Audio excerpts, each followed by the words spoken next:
back now. Two of them, they're racing really hard. Be careful with them, guys.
come here to chew bubblegum and kick ass. And I'm all out of bubblegum. Well, all right. Here we are. Happy Thursday. I gotta get used to it. I almost want to say happy Wednesday because I'm still used to trying to do this whole streaming Monday through Friday thing since I'm no longer streaming at nighttime. How is everybody doing today? All right, so Toker, thanks for being here. Appreciate it. All right, so today's game plan, I'm probably going to have to explain it several times, and that's fine. Today's game plan is we are going to dive into some AC EVO since they got an update yesterday. The 0.7, I assuming 1.0 is going to be their what they consider full release. But what I want to do is today, I'm going to be comparing the driving experience currently of AC EVO and comparing it to Project Motor Racing. Now, maybe AC EVO will be better. Maybe PMR will be better. I truly don't know, honestly. That being said, let's get into it. And also, too, I do have a poll going based off today's experience. Which do you like? People are already voting, and no one's even seen AC EVO yet today. So I shouldn't say nobody, but we got 10 votes in already. We'll see. We'll see.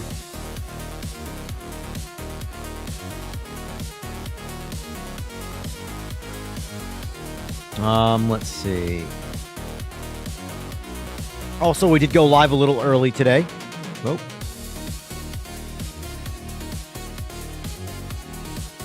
All right, let's jump into AC EVO first. Let's see what that's going on there.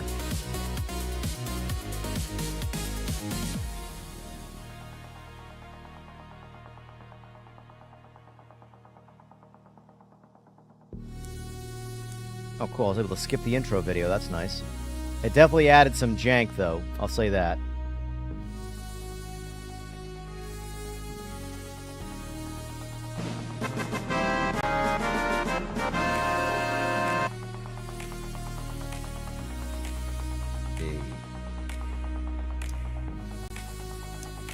Joshua, Wade, thank you for the sub. I appreciate that. All right, let's see. We want to turn this on. We want to lock frame rate at 144 and want to see how we maintain that.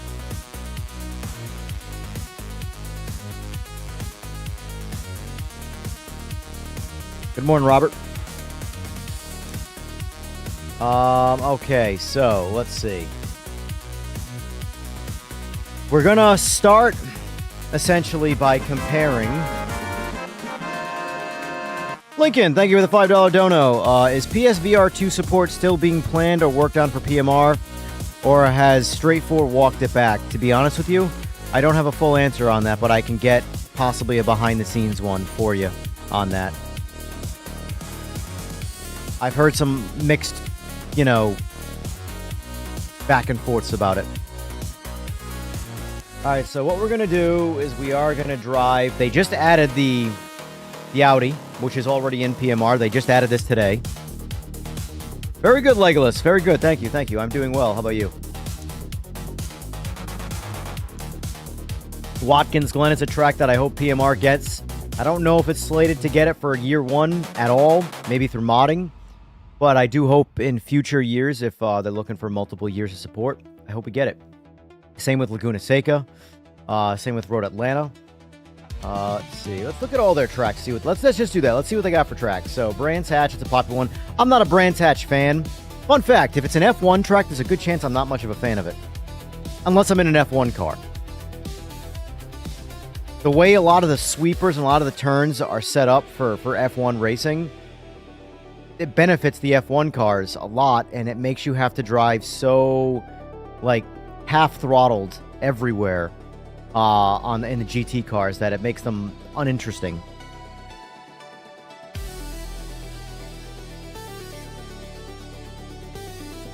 I would not say PMR is trash, Greg, but I understand liking Forza more. Forza's complete. Brands does not have F1? I could have swore it was, but I could be very much wrong on that. Does...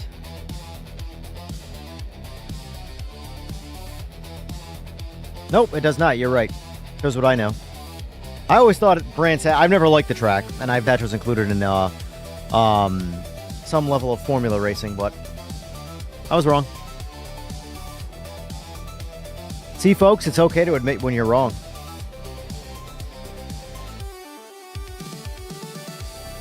I could have died on the hill of being right there. Anyway, Imola's good, Laguna Seca's good, Monza, boring, but it's got to be in every sim. It's like the barrier of entry track. Bathurst, one of the best tracks. Nürburgring, the best track. Sebring, one of the best tracks. Brands Hatch, one of the best tracks. Red Bull Ring, big meh for me. Suzuka is a good track. I just need a lot of practice on it, but Suzuka is definitely a good track. Alton Park's a really fun track for slower cars. Really fun track for slower cars. Let's see, Paul Ricard. It's okay. Fuji, not a fan of Fuji. Gotcha. Yeah, not a fan of Fuji. Donington, solid. Well, it looks like the... I'm trying to think of tracks that are in the... or not in here that are in PMR. So we've got... Zolder. Zolder's not in here. What else? Is it just Zolder? It might just be Zolder. I'll let you guys... Hi, Rockwell. Duh.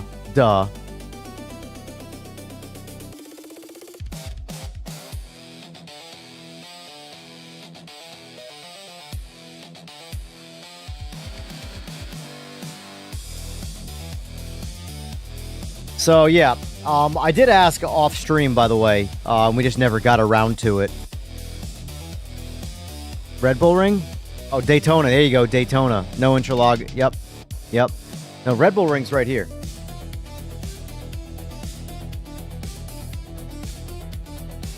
Yeah. Mosport, whatever. Alright, there's a few. I can't believe I forgot Daytona. I will constantly forget Mosport and definitely forget Interlagos because I like to pretend that track doesn't exist. It's my least favorite track ever. I don't know why I don't like Interlagos, man. I don't like the track.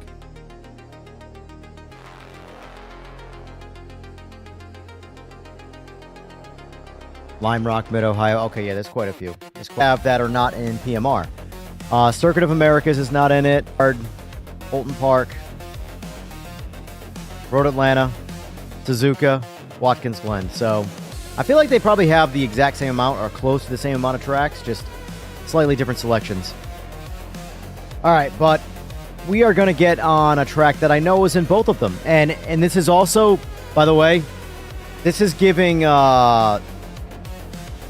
Evo a little bit of leeway here. We're going to race on Sebring, at least at first. But Sebring in this game is the best running track from a performance standpoint. It runs flawless in this game. It's actually, it's their latest track, and it's their best track that they've added so far. Like, Nürburgring runs pretty bad in this game. At least by comparison. Like almost 100 FPS less at times. So, we're going to jump on Sebring. We're going to use the new card they just added, and that's where we're going to start. We'll start with practice. Surprise telling me yeah, they already got a hotfix out. I don't know if you saw that. They updated it today, and then a hotfix just went out like 20 minutes ago. Alright, let's get this music paused so we can hear the audio of the game the most. What I was going to say is I did confirm with Aris that he didn't have anything. He was still there when this project started, but he left very, very, very shortly after, so. Aris doesn't really have anything to do with AC Evo. But the thing is about a lot of it is, don't get me wrong, talent is talent, and creative ideas are ideas, and it's hard to, you know, you could tell someone the secret to something, and you have that particular secret forever. Like, let's just say ACC and AC, where all the physics of them were all Aris. And he was the, you know, the talent there. Well, the rest of the team knows what he knows to that point. The thing is that future ideas and that creative mindset, they lose that. Heard murmurs of LMU may hit console before end of year. I doubt it, if I'm being completely honest. Maybe I'm being a naysayer, but I doubt it, honestly. We'll see, though. Actually, you know what? Real quick, before I get into this, I gotta bump my AC down. I'm already sweating. I haven't even moved yet.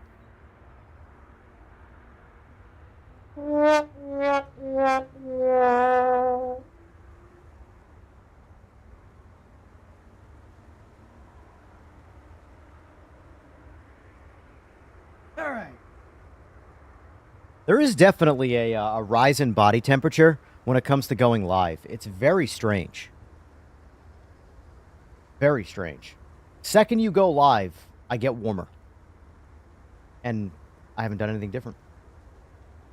All right. Audio check. Everything looks good here on my end because I want to make sure I capture everything correctly. All right. I can't even record this for the hell of it. All right, recording. All right, AC Evo. Oh, you got to turn the car on. Haha, we have that in this.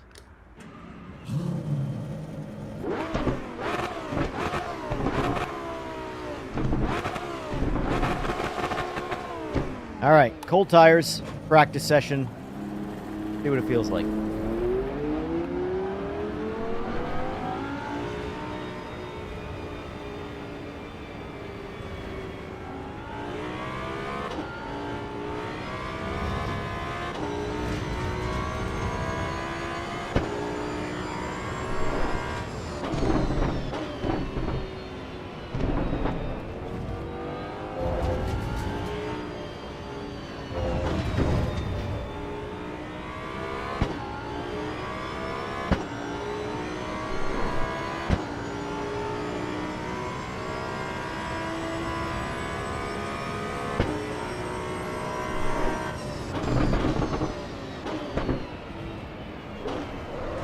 Downshifts are real crispy.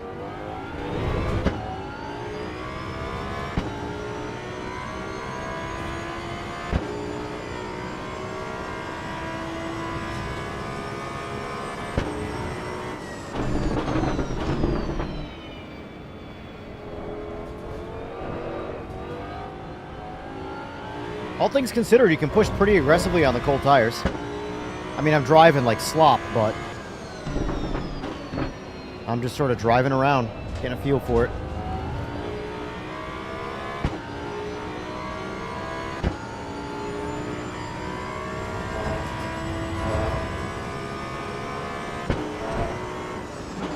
Up, up, up, up.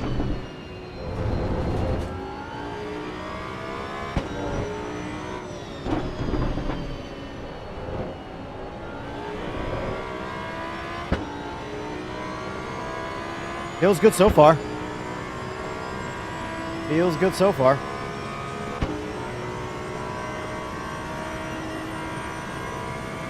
There's no doubt the graphics from like a shading standpoint. There's a lighting issue in PMR through shadows, lighting. They're all the same system. And at midday especially looks pretty bad in PMR. However, sunrise and sunset looks amazing in PMR. It's the midday stuff that they really, really got to work on.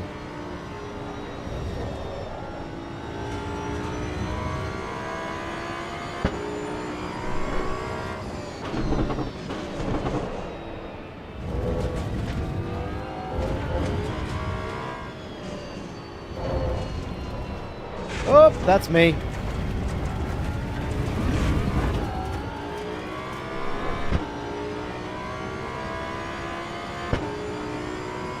The shifting sounds really good. I don't know about you guys, but I'm a sucker for like really good shifting.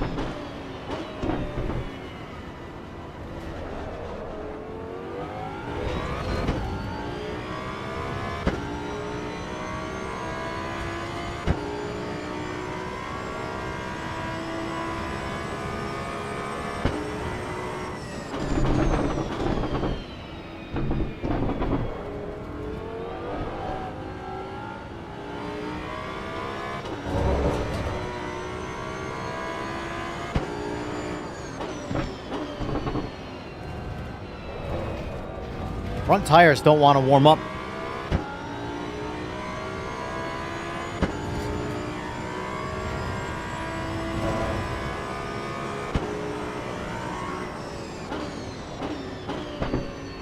I didn't check the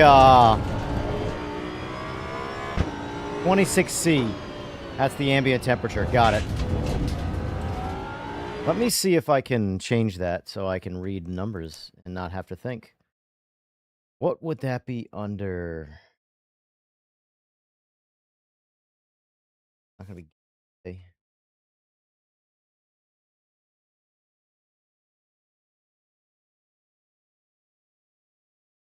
UI?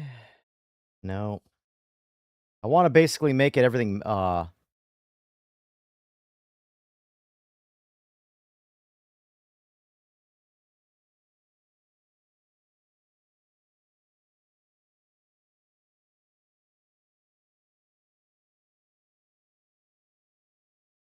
this game still has a long way to go, though, Slick. I mean, I could see it being good in the long run for sure.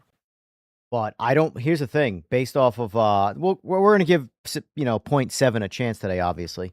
But as of 0.6, the game was not, in my opinion, over 50% polished. I don't think 1.0 is going to go super smooth for the game, personally. But it is getting better, and there is some real promise here. It is a HUD widget. Okay.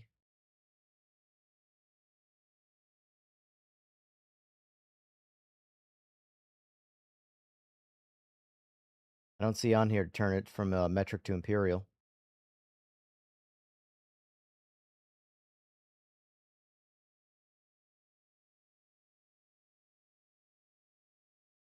The general settings hidden in the main menu.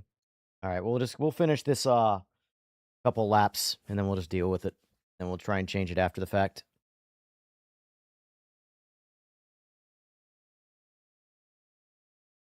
Also, let me see if there's a way to, I don't think there is yet, controls. I don't, UI. Up. Oh, here we go. Down. Yep. Left. Right. Firm. Yep. All right, that might have been all we needed there to navigate the menu. So back. All right. See this this is a huge believe it or not, guys, on PC anyway. Slicks, I know you said you want to get a PC. There are a lot of sims that do not have native like Joy-Con support for the menus. So you have to use a mouse and keyboard, and don't get me wrong, I'm a big mouse and keyboard fan, but when my hands are already on the wheel and I have to do basic navigation, for me it's an inconvenience to have to go to the keyboard and mouse when I'm already on the wheel. So that little ability there is nice. I know PMR has it, but a lot of sims don't have it built in, and it's like, I love AMS2, I love Race Room, neither one of them have bindable buttons for that. Like, they work native. If you have a Logitech wheelbase, AMS2 works natively because it's registered as a controller through Steam. But if you use like a Simagic or any other like, more high-tech stuff, there's no bindable menu buttons for menu navigation. It's really annoying. Anyway.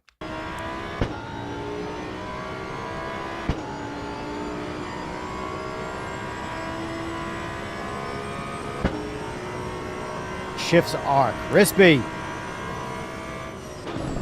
Get some exterior sound.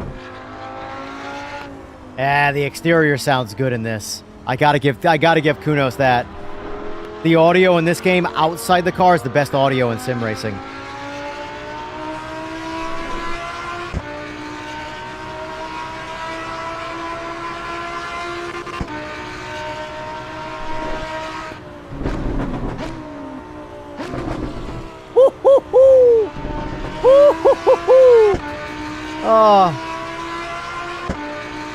This is it. Listen to that.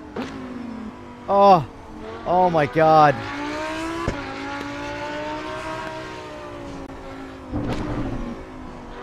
I just want to shift.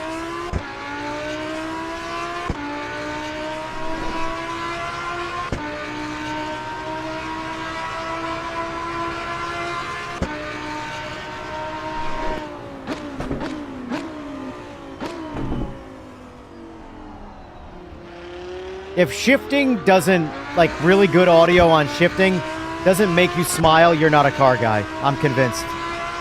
If the shifts like that sounds do nothing for you, you like electric vehicles.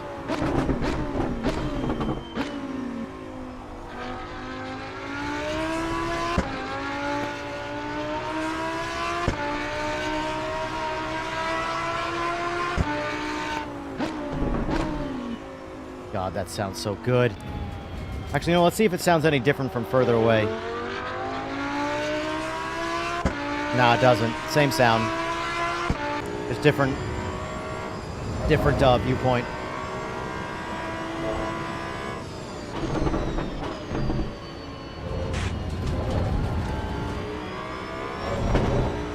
But, to be fair also to PMR, this audio blows away your favorite sim. iRacing, LMU, you name it. The audio in this game is insane. Kunos is definitely flexing on audio, that's for sure.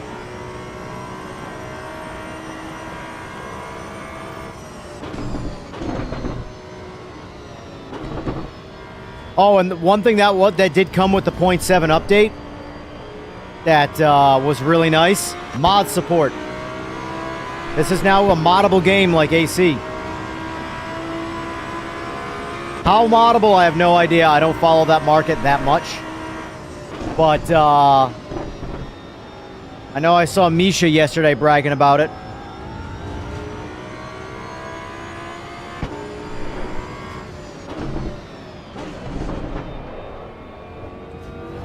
In my opinion, now no knock to LMU. No knock to LMU. But I think this is the better game to keep your eyes out for in the long run. Maybe I'm wrong. Maybe I'm wrong. There's no doubt LMU is cooking right now. But from a driving standpoint, soundstage, everything, I like this better than LMU.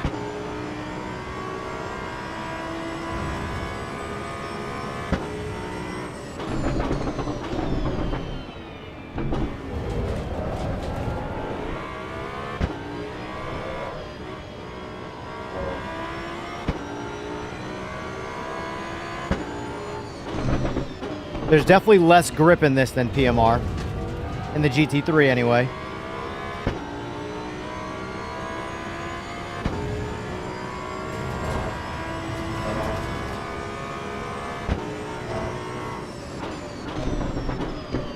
Now, I am going to try and focus today on the more positives of each game, because both games are so actively being worked on that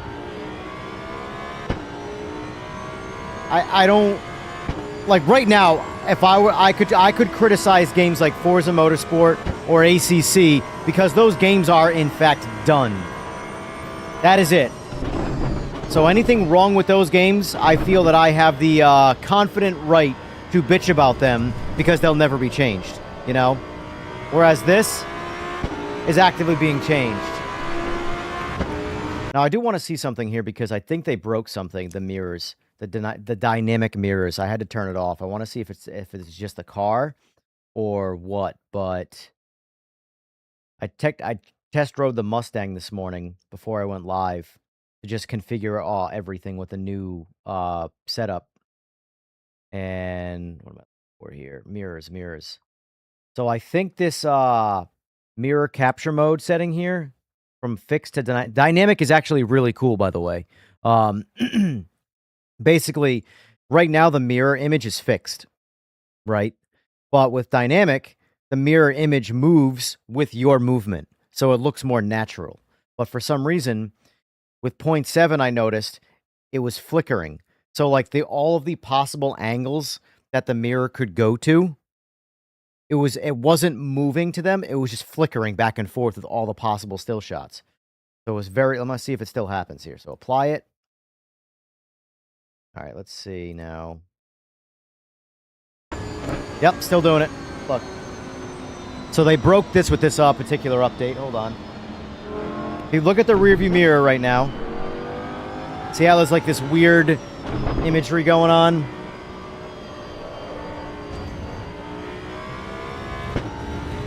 Yeah, dynamic mirrors have broken.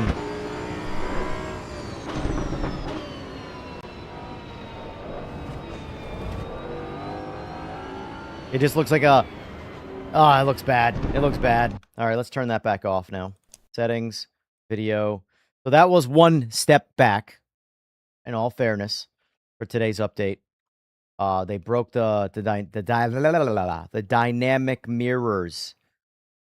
Mirror capture mode, fix. So let's fix the mirrors. At least it's fixable with a setting change, you know? It's the car vibration. Stop it. Stop it, Fway. Stop it.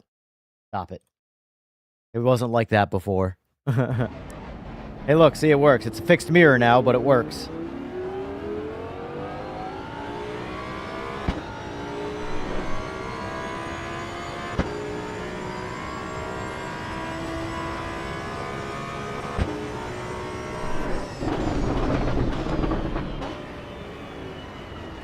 This off here so I can see.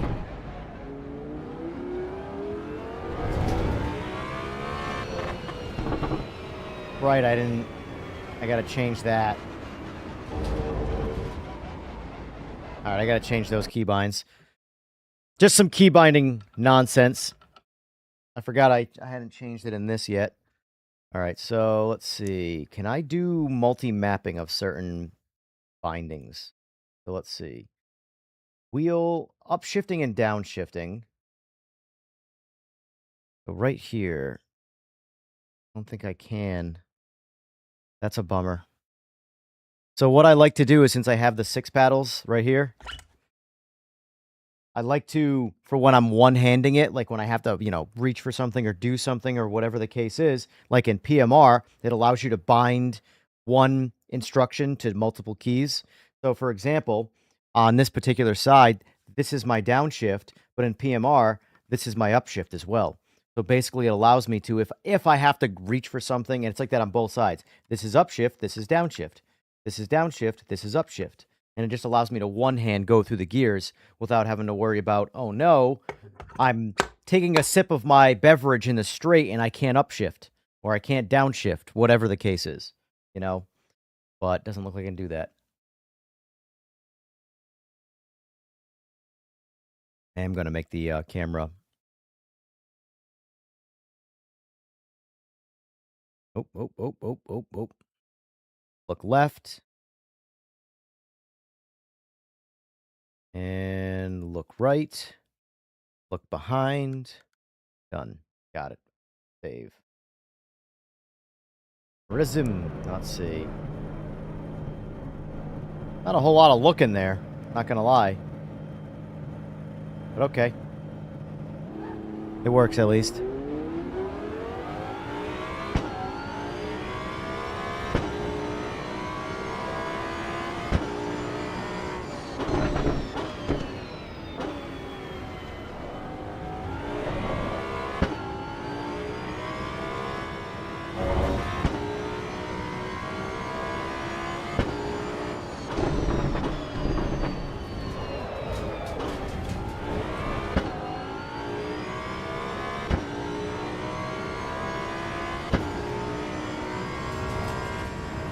It's not VSync, Toker.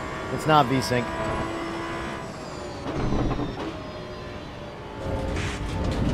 Because I jumped on this earlier, like I said, and I had VSync off.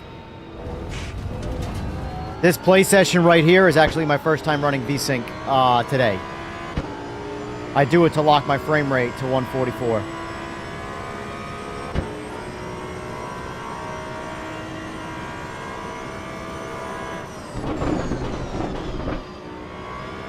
All right, I think we've got that. So here's what I'm going to do now. By the way, this was something that was added with this update, and it's a nice little quality of life appreciation, throwing it out there. Exit to desktop. This was not there before. So I can literally pause the race and just quit and go to my desktop. Whereas before, return to main menu, then you got to load the menu, then you got to quit. It just took so much longer to get out of the game. Now, I pause, I quit to desktop. Done. That's it. And just like that, we're out of AC Evo. Quality of life, things like that. Appreciate that. All right, now we're going to jump into PMR, and we're going to do the exact same thing.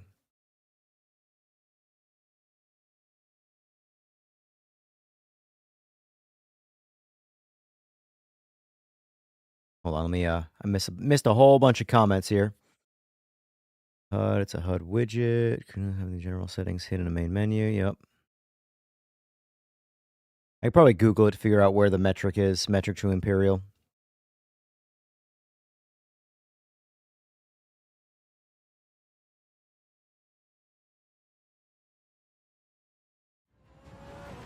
What's going on, Holland Brown?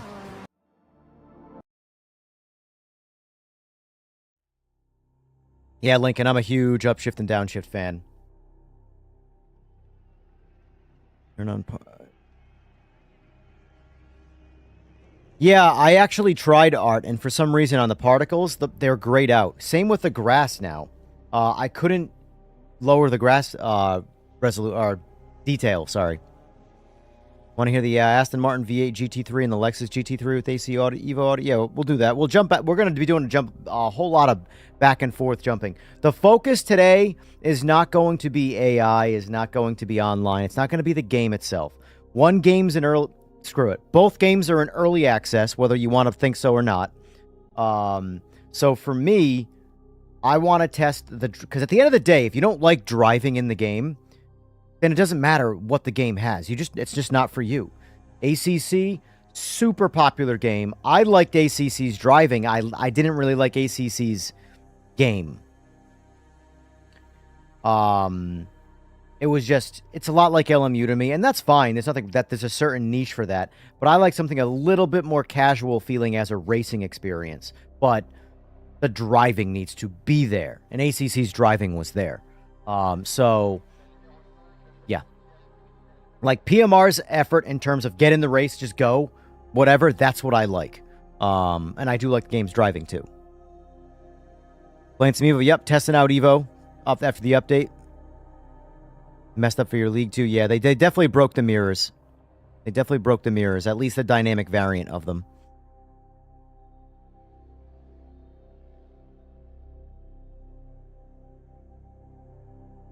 Ruisson still running automatics. Oh man, yeah, you need a, if you're on a wheel, you absolutely, I understand wanting to use an automatic on controller because that's just, who cares at that point. But on a wheel, you need to use the paddles, the flappy paddles. Is this game worth purchasing? You're always skeptical. If you're referring to AC Evo, it's a harder question to answer. It's not an established game yet. There's not a lot of content. However, if you believe in Kunos, you support Kunos, and you want to throw in with them, I think I want to say it's only like $30. I don't know what the early access cost of the game is. I would recommend getting it and at least driving it, but just know it is incomplete by a good bit. Like PMR, people might not want to hear this if you're an AC Evo fan, but outside, because today we're only comparing driving experience. That's the whole point of today's stream. But as a whole game, PMR is a much more complete game. It's also a much more visually stable game, frame rate wise. Much more stable. There's a lot of FPS drops and a lot of varying FPS in AC Evo. I'll show you what I mean by that in a bit. But that being said, I would still buy Evo if I were you because there's reasons to have it.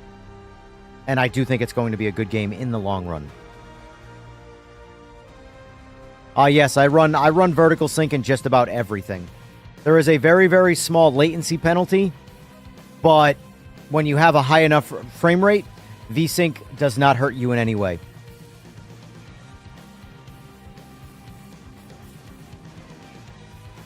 Game mode on your TV versus standard on your TV has way more of a latency penalty than VSync. Like it's visually noticeable. Like if I turn my wheel back with VSync on versus VSync off, there is a huge difference. Zero. So, like both games to thrive. Same. I'm in this. I want all these games. I want every team to be. I want sim racing to just destroy the video game market personally, but there needs to be competition. They all need to do good. Yeah, I saw that. I saw that Slick. I'm actually going to ask them if they want me because that's going up when I'm already live. So I'm debating on watching it through Discord live on. So it's just another channel, you know, to listen to them or get eyes on them, I should say, because again, you know how my thought, that's a big disagree with me and the general community, and straightforward myself, or themselves, is using Discord as the primary comms, which it's good for back-end comms, but I do not think it should be the priority number one. So either way, hey, it seems like that's the growing where everybody's going towards. So, you know, it is what it is. I'll do that, Slick. All right, I'll see if I can do that. I mean, not technically they can't say no, but, you know, at the same time, I'm not trying to be a dick to them if they don't want something, you know? All right.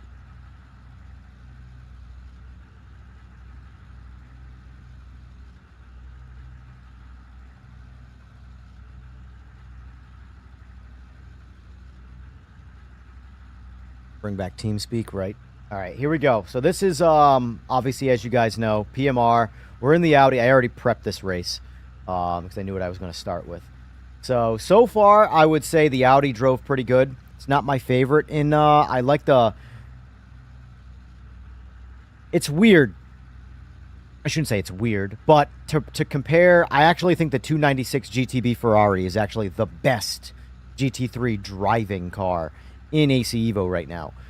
The Mustang is more oversteer happy on throttle. The Audi is more oversteer happy on coast. But the Audi is much more stable on throttle, and the Mustang is more stable on coast. So, interesting dynamic right there. Anyway, this is PMR's variant.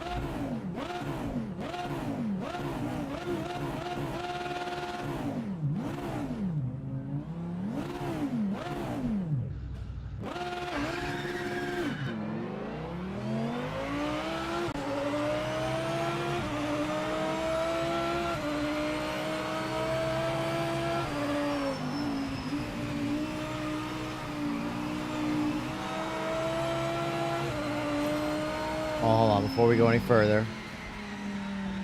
This is on non-pre-warm tires. I made sure to do that. Summertime, not pre-warms. And we got a ton of grip. So, I've seen this a lot in the Discord, by the way. And I don't know what is making people think this. People were talking about the cold tire grip in this game. There's a shit... If you think the cold tire grip in PMR is bad, don't play any other sim. You're going to hate the games. Trust me. This game has the most grip of all cold tires. To the point where I barely notice a difference.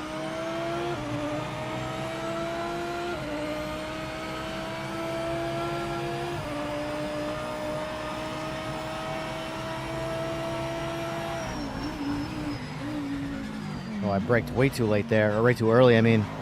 There we go. There's a little bit of grip loss.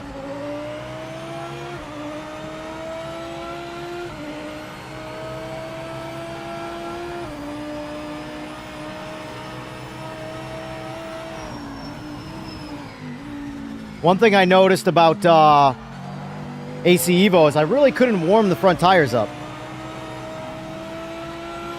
They would not go over 70°C in the summertime.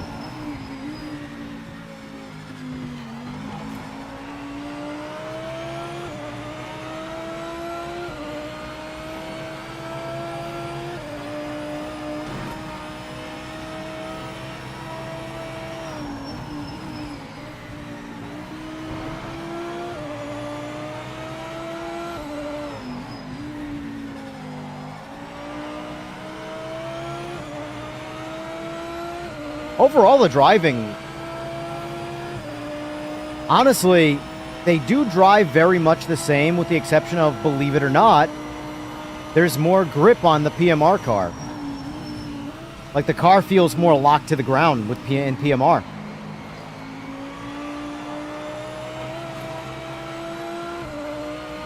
This is an easier car to drive. Take that how you will. Positive, negative, whatever. If you think the GT3s are hard to drive in PMR, well, they're harder in other sims. If you think they're too easy in PMR, well, then maybe the other ones are better for you. This car drives super easy. Admittedly, I don't drive this car at all in this game, so this actually feels kind of nice. I have no idea where the Audi stands in the BOP ranking in this game.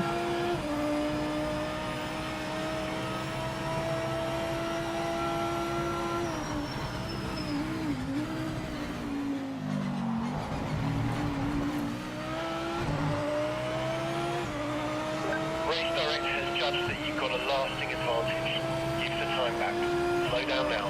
Slow down Color now. me not giving a shit.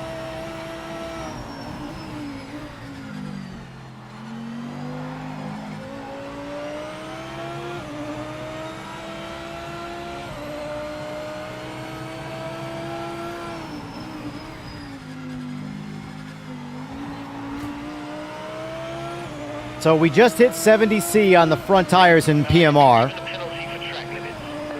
and we're halfway into our second lap.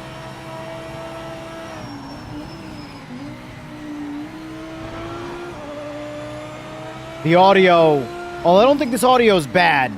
It's just missing a lot of the niceties of the Evo car.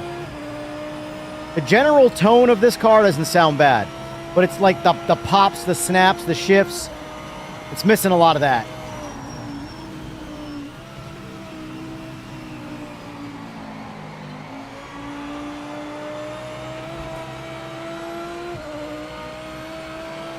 That being said, I like driving them both, honestly. Here's what I can say. Evo and PMR, to me, in my opinion, drives better than LMU and iRacing.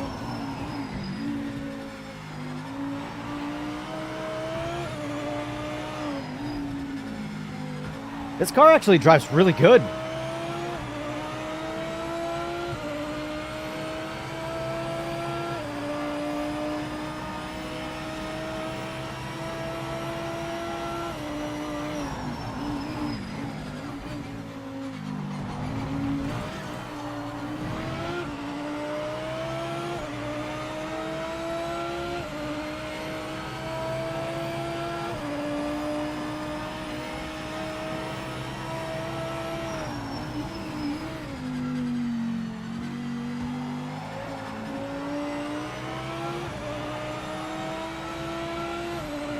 I actually think tire temperatures, although doesn't seem to affect the car much as much in this. Tires get up to temp, and they seem to be managed a little bit better.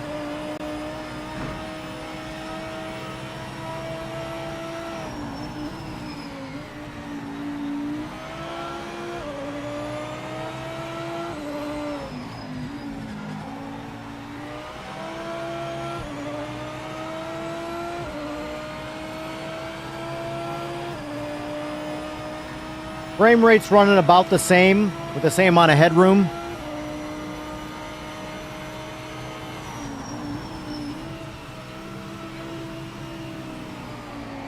I think that's coming, Slick. I just don't know when.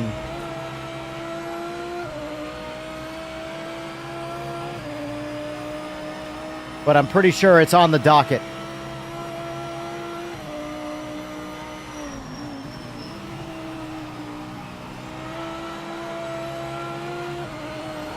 All right, so this is my couple laps in each car in the same track in the summertime comparison so far. PMR has too much grip when cold, but feels really good when warm from a purely a grip standpoint. So by that I mean there's not a lot of range there. Now, mind you, if I raced it in the super cold, I don't know where the fall off is, but I could tell you cold tires, which I think was, what, 40C? Okay, let's just restart it and see what it is. Hold on. First, we're at 80C right now, so let's restart and jump back in the car. So, yeah, we're starting at about 38C, so like I said, 40C. That's still pretty warm, all things considered. So I'm trying to think of what that's like in a... Hold on. Just gonna get out a calculator. Celsius to Fahrenheit. Jesus. Listen, I'm on 5 hours sleep. Cut me some slack, Jack. All right. So 38. So that's 100-degree tires right there. So that's technically not bad. By like peak grip racing standards, 100 degrees is still a cold tire.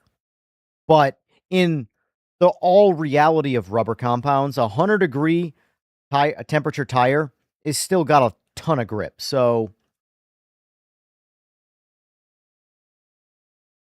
maybe it's not as far off as I would say in this. The problem is that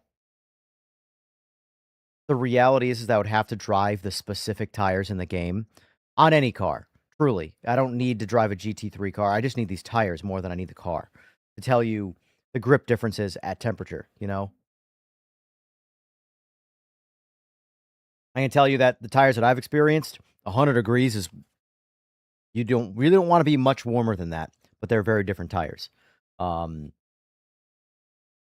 So what I would say then is, let's do this. Quit this. Let's do this comparison. Quit, and let's make this cold. Winter, cold.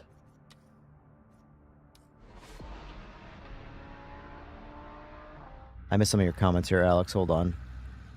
As much as I love playing AC Evo, I still prefer PMR. Only problem PMR has, AC Evo does better in front tire scrub. I just finished testing the BMW M4 GT3 and the Ferrari GT3, and as you say, they feel easy to drive. Are you referring to AC Evo when you say easy to drive?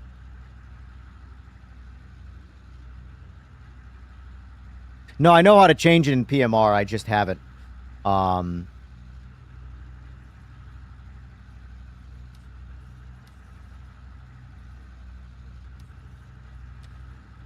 There, now it is. For the sake of comparing it, because it is what it is. It is what it is. All right, so... Oh, wrong thing. This is the knob. All right, so... How is that possible? They still have to be pre-warmed then.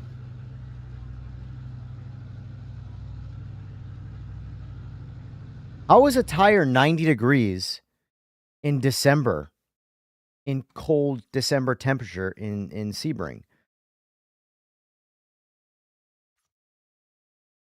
Hold on. I guess it could just be a warm day. It is technically the wrong track. Technically, it's the wrong track, Florida.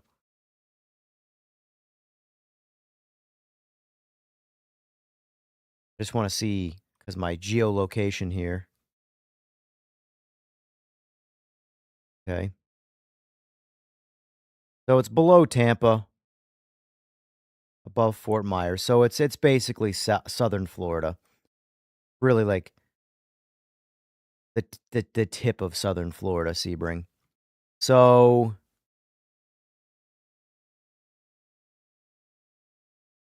now I know pre-warm's going to be much hotter, but like, here, let's do this. I'm just curious, see if because 90 degrees still seems warm for a not pre-warm tire. Even in remember, it's still December. It's still the peak of winter. So let's do this.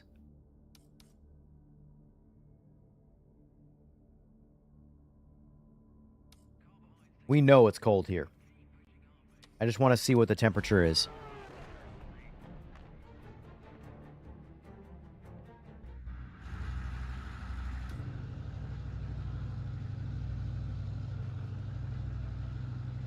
Look at the temp. It's 100 degrees. Hard disagree right there. Hard disagree.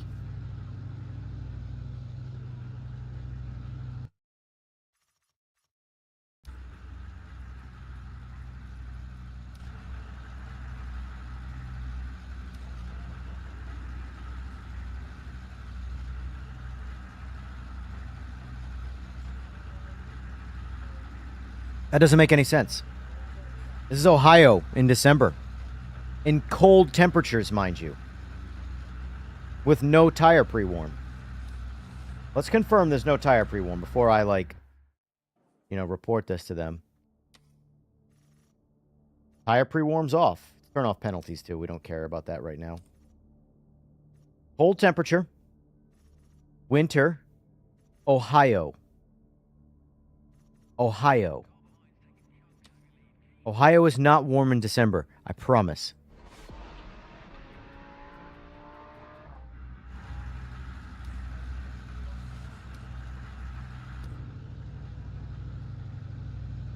$100 degrees.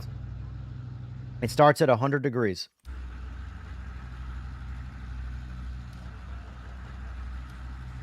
Let's go turn on pre-warm and see what pre-warm's at. So this could explain, like I said, guys, why cold tire grip feels a bit too strong right now.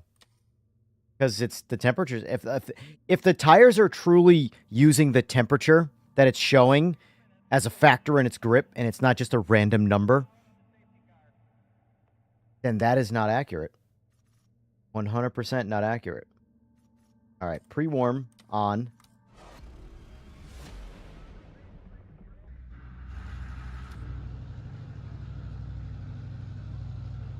$160 degrees. So that I can believe because pre-warm on. They should cool down super fast. And they are.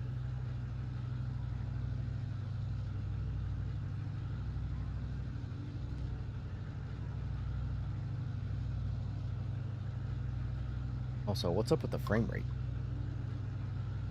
Must just be because of lighting?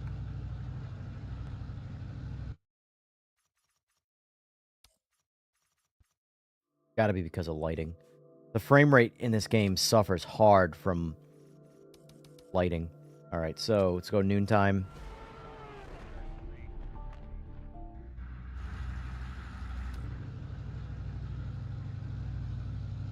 Yeah, my frame rate went from 125 pegging the GPU to 144 with 15% left over. Just by making the nighttime go away. That's interesting. Let's turn tire pre-warm off again. Let's see. Here, confirm. Let's get back in there. Probably moving to Ohio next year. That sucks. I'm sorry. All right, where are we at? 100 degrees still. That's still too warm. That is still too warm.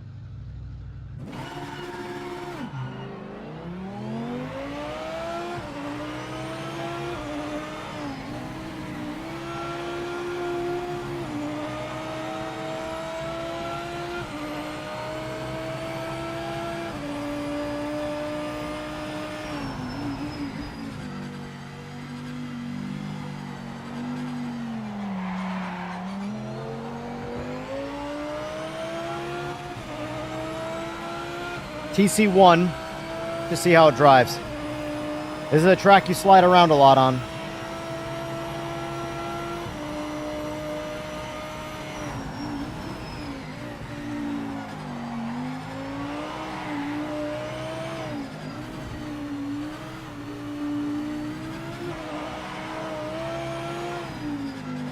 And I'm intentionally driving aggressive here.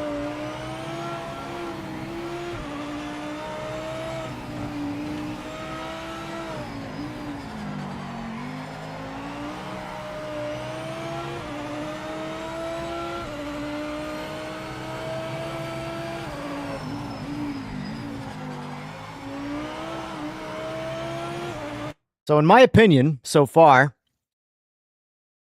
the grip is correct for the temperature. The issue is the tire is way too hot. I don't know what their design model is going for. Like if there's, even when you turn pre-warms off, is there still some warming of the tires? Because at the end of the day, what is the temperature? Yeah, look at the ambient. This is my point. Look, right here, guys. God damn it, I did it again. This is what I mean. Ambient temp, 36 degrees. Track temp, 35 degrees. Drive the car. They've already started cooling down, but they start at 100 degrees. Watch. Restart. Temps, I'm sitting on the track. That's 36 degrees. And I go into the car. 100-degree tires. The tires are still pre-warmed, even with pre-warms off. That ain't right.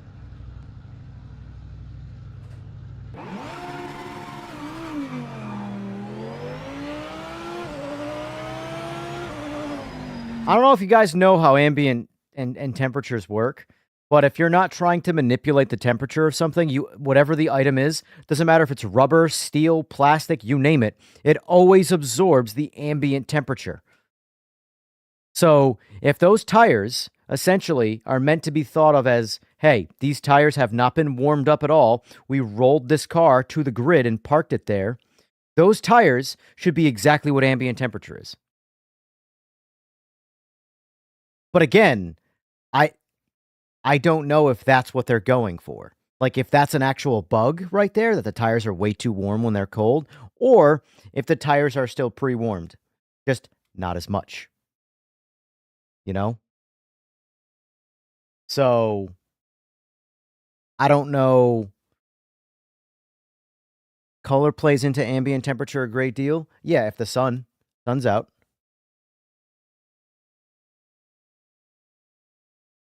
But still, we're not talking about sun right now. There's no sun out here right now. The track right now is 36 degrees on a cloudy day. The ambient temp is 36 degrees. So here's the thing, right? This is how you would know. There's no sunlight, right? So the track temp and the ambient temp are the same.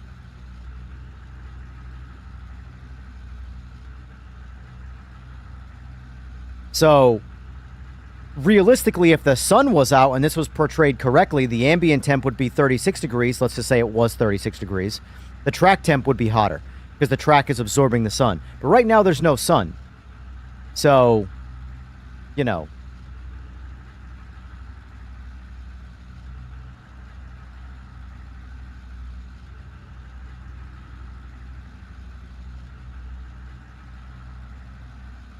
That being said, though, I am going to have to ask them because I'm just curious. Let's watch how fast the tire temperatures, because if you notice, just from restarting the race, the tire temperatures have been dropping, right? So I'm curious. Let's sit here a minute. This might be a little annoying to watch and see if the tires drop down to close to 36 degrees. Because if they drop down to 36 degrees, then I wouldn't say it's a bug. I would say it's intent. Or it could be a bug. But either way, the tires are still getting some level of pre-warm prior to the race, even with pre-warm turned off. You know? So I have to ask again what their design intention is. You know?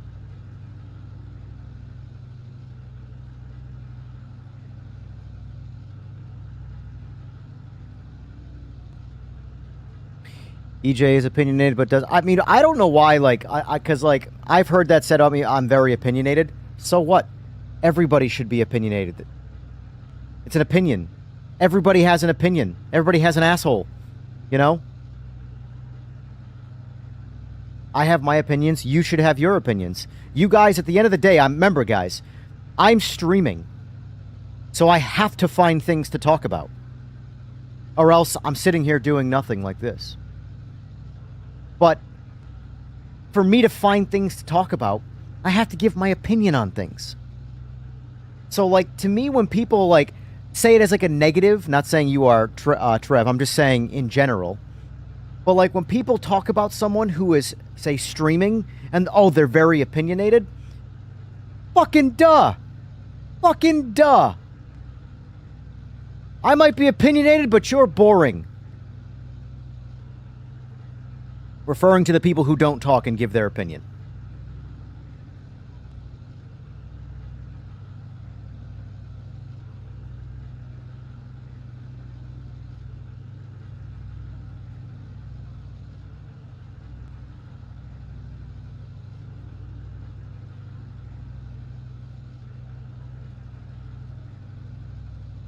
Do I use PMR's calibration tool for your wheel and pedals? No. I do not on PC. If you're on Moza, you don't have to. If you're on Simagic, you don't have to. If you're on Logitech, you absolutely have to. Those are the only ones I've tried with. Logitech, you absolutely have to calibrate if you want the correct force feedback, because it won't deliver force feedback correctly because the wheel's not in the correct... It's not delivering the information correctly based off steering angle. Whereas this, it's if I set it on the base in SimPro, which would be like Pit House for you, if I set the Simagic to 900 degrees, it's 1-to-1. Because the game is 900 degrees. Yep, I saw that. Victory.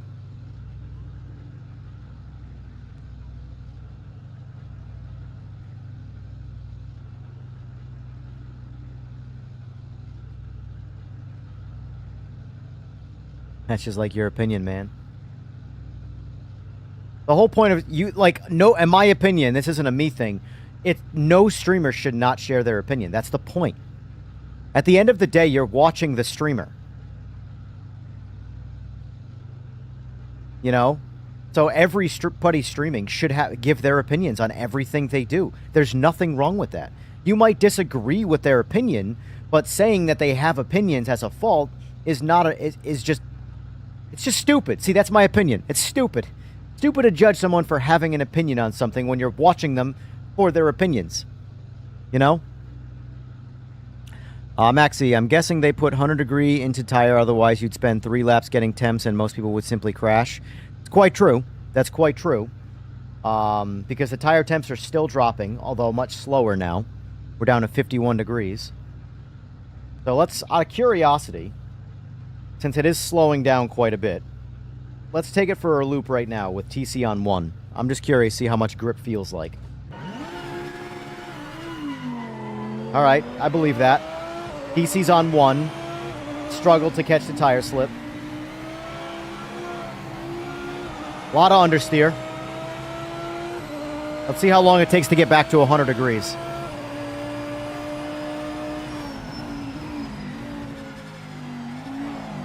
Definitely a lot of understeer.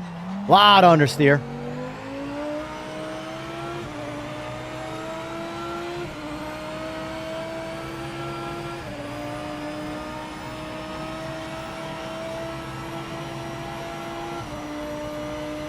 That's a good point, Toker. Saying I'm opinionated is you giving your opinion. Up. All right. There we go. I barely pushed it there and we lost it, so that's good. Yep, we're still losing the rear.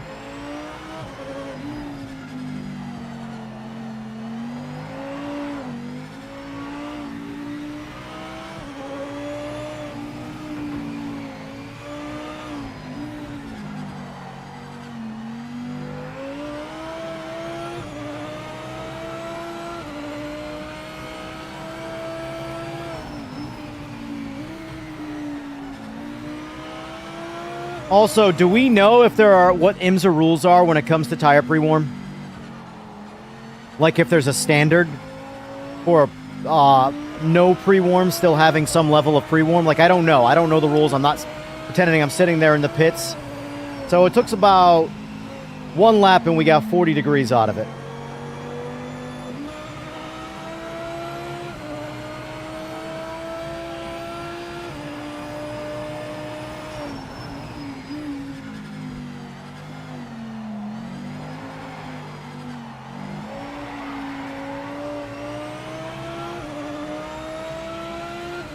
Yeah, it's about 1 lap to get the temperature back.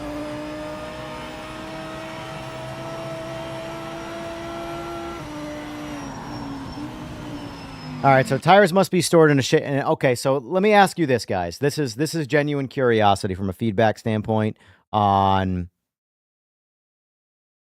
do we think it should be the case where no tire pre-warm is default to 100 degrees Fahrenheit on all tracks, on everything? Because if you noticed, Sebring in the summertime, or sorry, Sebring in the wintertime versus Mid-Ohio, very different climates in the wintertime. Trust me. If you're not in America, trust me. Those are very different climates. They both started 100 degrees with no pre-warm. So do you guys think that it should be the ambient temperature or close to the ambient temperature if we're going for an authentic IMSA experience?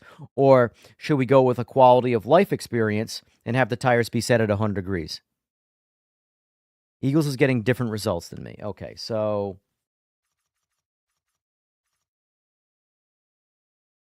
let's try and duplicate Eagles' exact.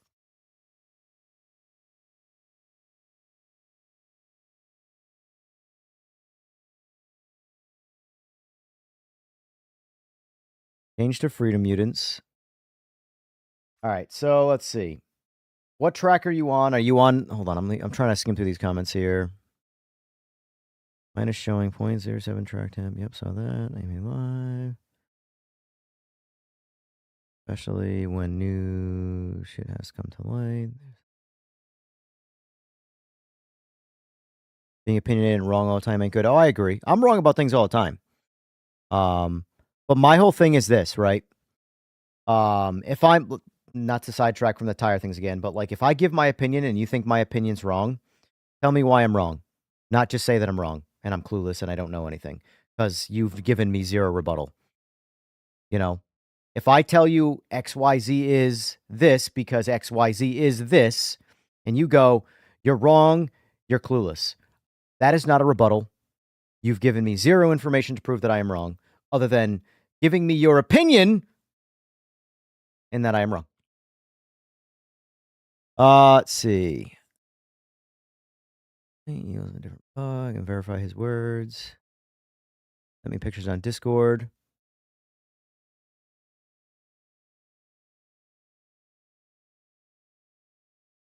Being politically correct and politically offensive. Weather. Medium cloud. That's cold.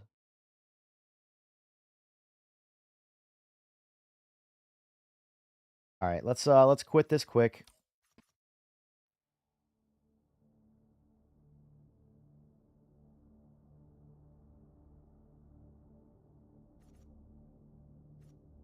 Let's see.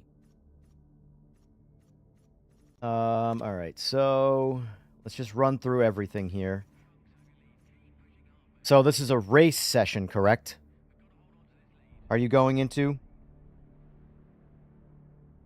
Because if we go into practice, let's see if anything changes. So it's noontime, Eagles. I would message you, but streaming. So for sake of comparison, weather type cold.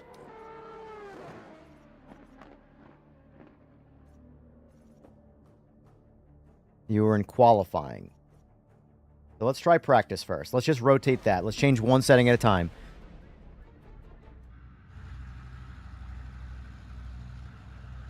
Agreed, DSM, but the tire warmers are off right now. So, for the sake of seeing the numbers, 36-degree ambient, drive the car. Oh, look, so our temperature dropped. Our temperature dropped. So, the bug might be the race. Let's try qualifying now.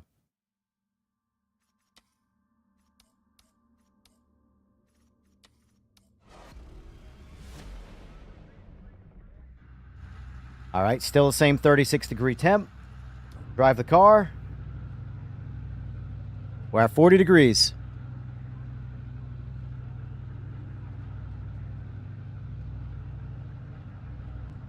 I agree with you, Art. I agree. It sucks. The world we live in, though. So, interesting. Tires are, in fact, not pre-warmed and working correctly when in practice and qualifying. But then when you go to race,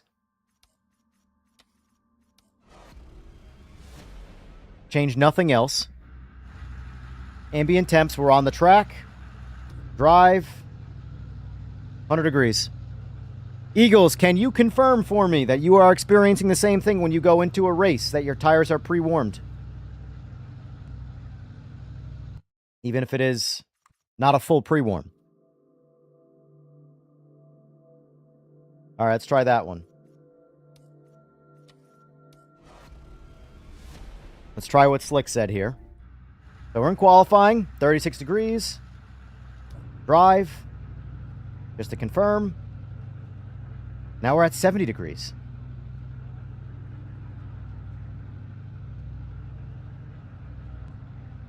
Why was it at 70 degrees just now? Nothing else changed.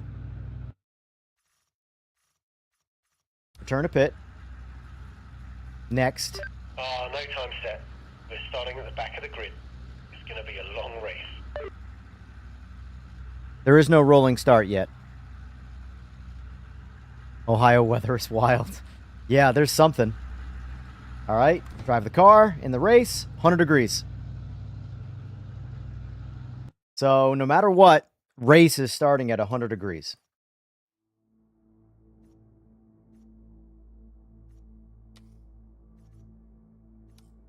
Try practice, quali, race.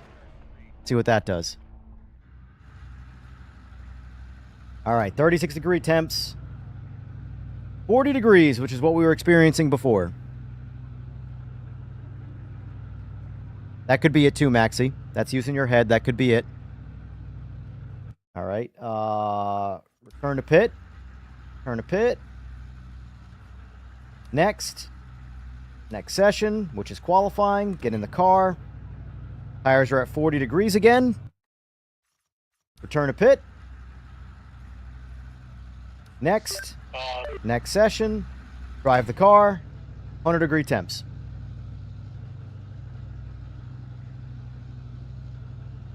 So it's quite possible. It's clearly intentional, Slick, it looks like. Do we agree with it? That's the question.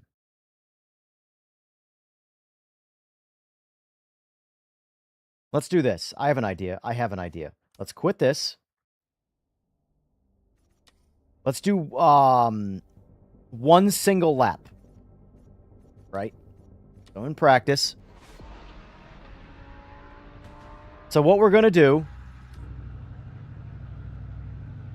Tire temps are at 40 degrees. Let's see what those temps are at when I do one lap.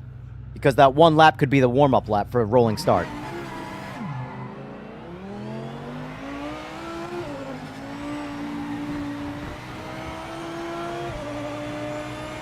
Even though you're not racing, which is going to change the temperature, we're just going to push. Let's see what we get the temperatures up to.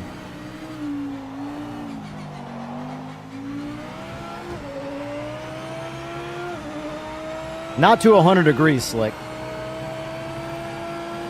There's a lot of friction. Now, to get to full operating temperature, yes. Agreed. But one lap, the colder the temperature is, the faster it's going to warm up. It's when you start getting it, the range, the gap between ambient temp and operating temp gets farther apart. It's going to be harder to get to those temperatures. But 100 degrees, like, what I'm trying to say is, to get from 50 degrees to 100 degrees is going to be a lot quicker than from 100 degrees to 150 degrees. Same deficit, different areas of overall temperature. Words are hard.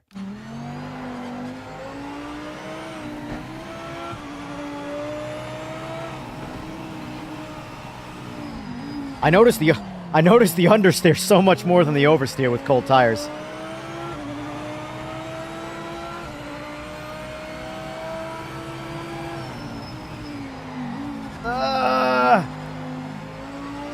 Remember, you need to get the tires and brakes up to temperature before you can start to push. I'll tell you when. I'm gonna do what I want. How's that?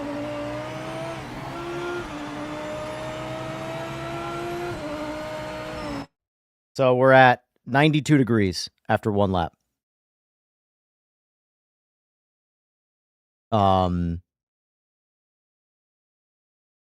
Increase the temperature too.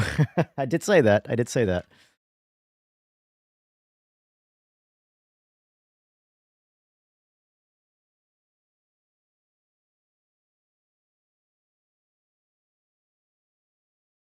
So we're not quite 100 degrees, but we're close, right? 93 degrees is what we hit right there on one push lap, mind you. A push lap. Obviously, a rolling start is not a push lap. You are not getting anywhere near the heat in the tires on a rolling start lap than a full-on push lap. So it could just be quality of life, a quality of life decision to make it so that the tires... But the point, though, is that here's what I don't understand. I get in practice, you're not practicing for the race, you're practicing for the qualifying. Because in qualifying, okay, you get 0 additional support on the tires, right? Because you got to qualify. But in the... What do you disagree on, Slick? I said a lot.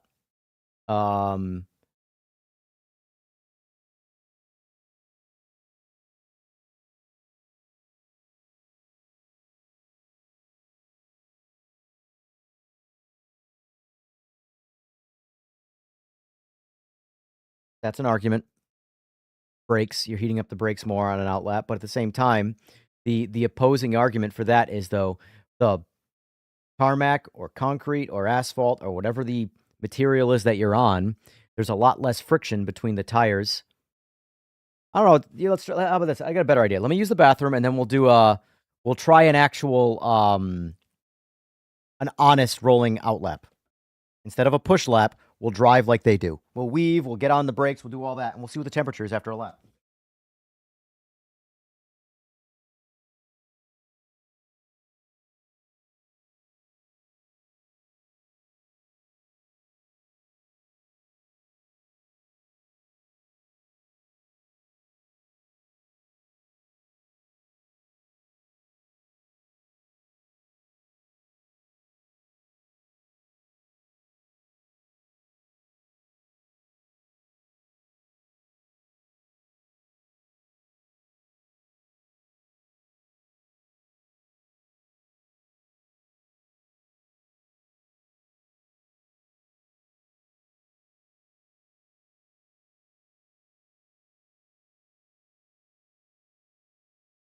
Ugh. All right. Restart. Drive. Temperatures. Check.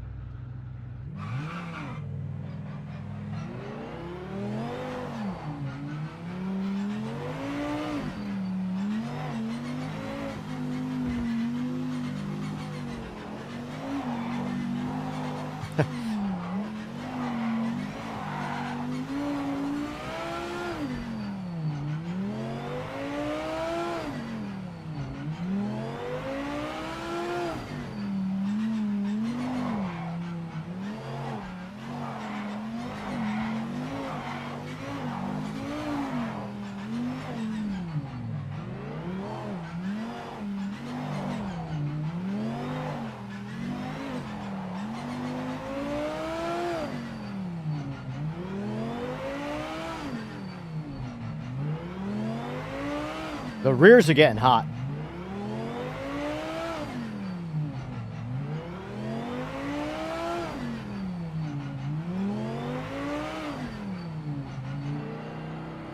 You'd be at 75% throttle, 25-50% brakes the whole lap. All right.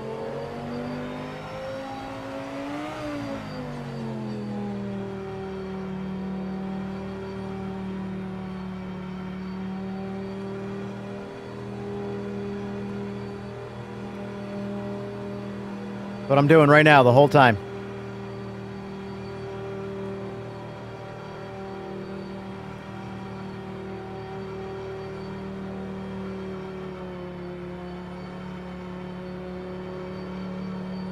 That's all. I'm giving it a lot of brake right now and a lot of throttle. Hey, you know what? I know you guys probably. I'm curious since I have it disabled. I'll turn it on for the sake of doing this test. Oh, wrong thing. Wrong thing. Cockpit. HUD setup. Wheel inputs display. Okay. Where is it? All right, bottom right-hand side. That's about 50% brake, 75% throttle.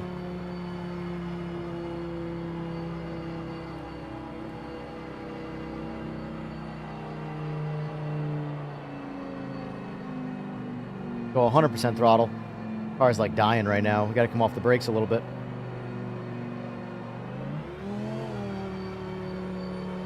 I feel like we're seizing the brakes.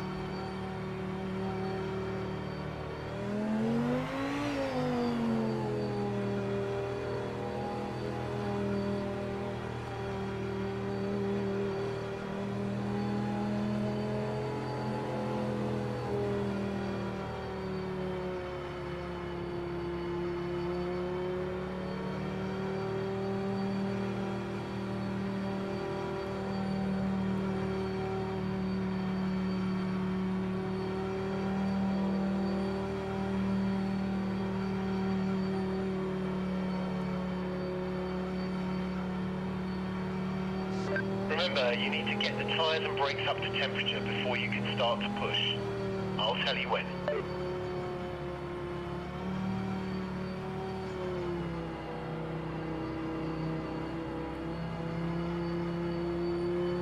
We are cooking that front left.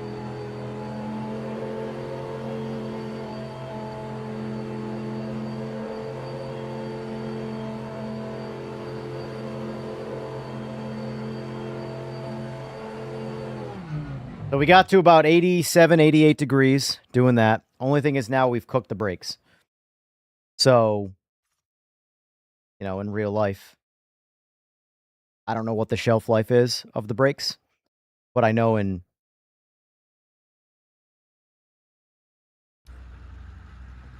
wouldn't want my brakes that hot.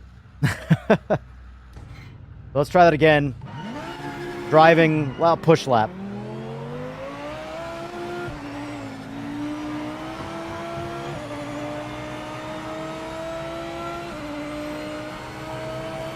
He'll be fine. Yeah, in a video game, sure. You ever seen what happens when you get brakes too hot? Like, experienced it? It's not fun.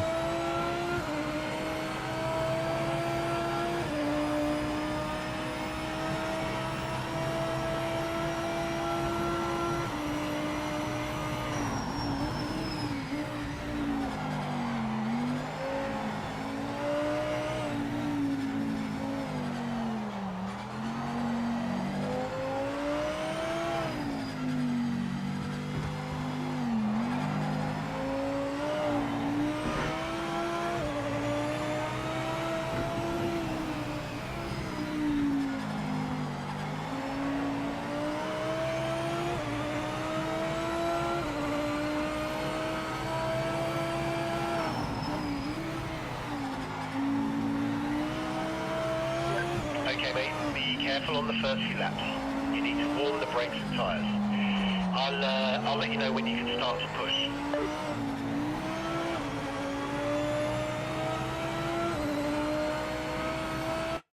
So 96 degrees on a push lap. And then 80, what was it? What did I say? 84? About 10 degrees difference, roughly, by doing it the ACC way.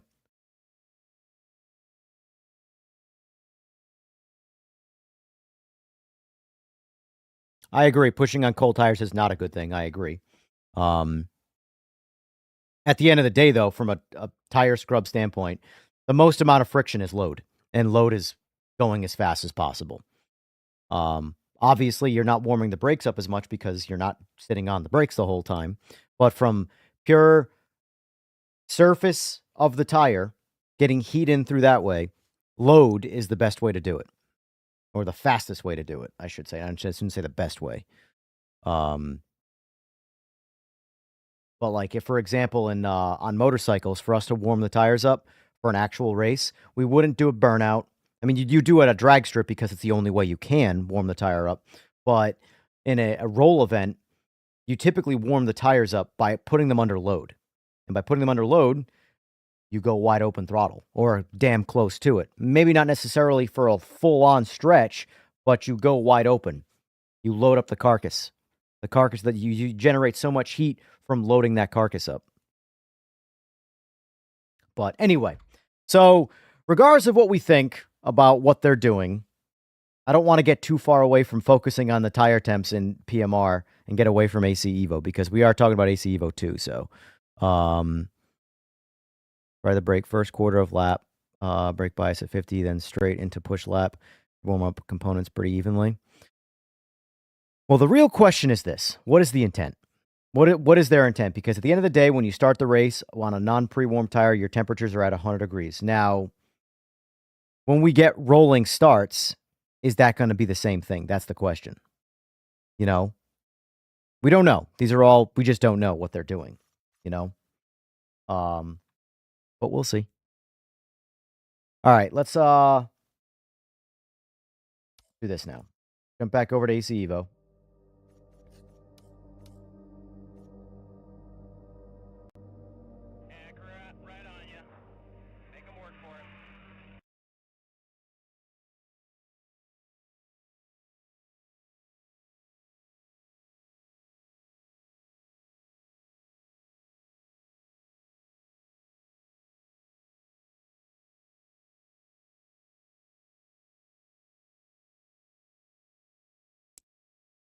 It's the same, Toker.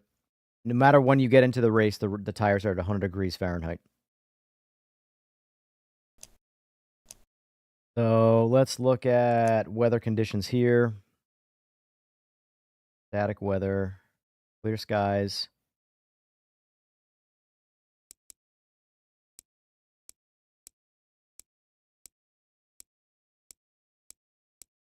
Doesn't really tell me a whole lot when it comes to weather here.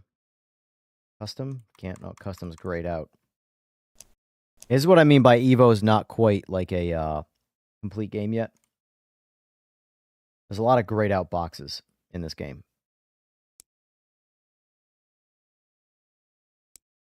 All right. Let's just keep our eye. Okay, well, first let's try and figure out. It might be under this for the there. Session.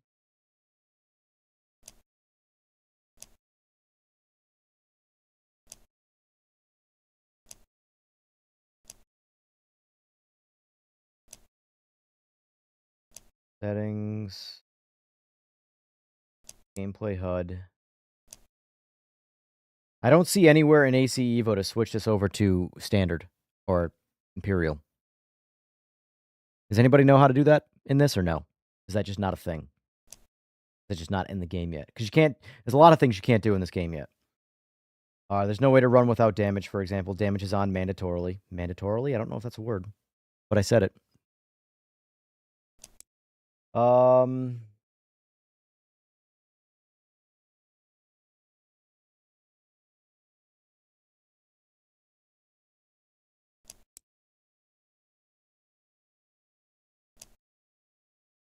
Navigating button bindings.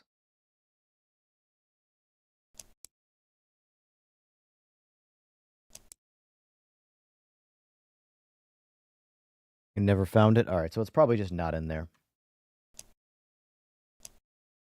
All right, let's do this.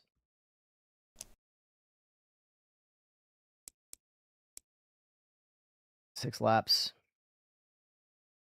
Opponent skill. Let's just see what. Turn this down to 19 opponents. Single make, off. Fly. Back. Clear, Sebring. All right. Let's try, where did gloves go? There they are.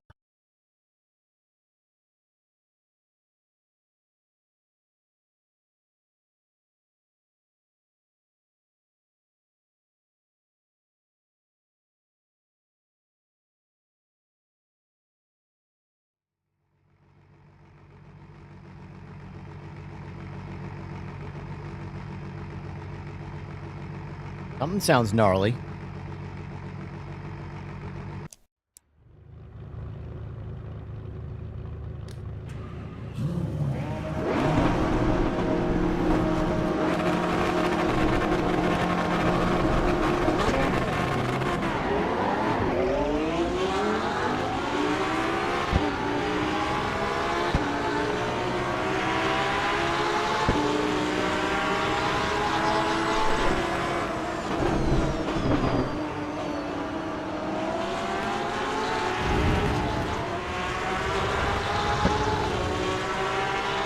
Pay attention to the frame rate right here. This is where Evo starts to fall apart.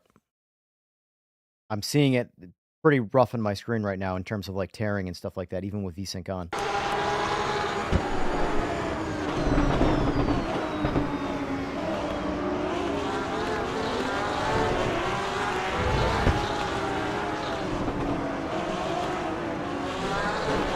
Jesus.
Well, considering, Fogbound, that I'm on a 5090. Yeah. That ain't the greatest.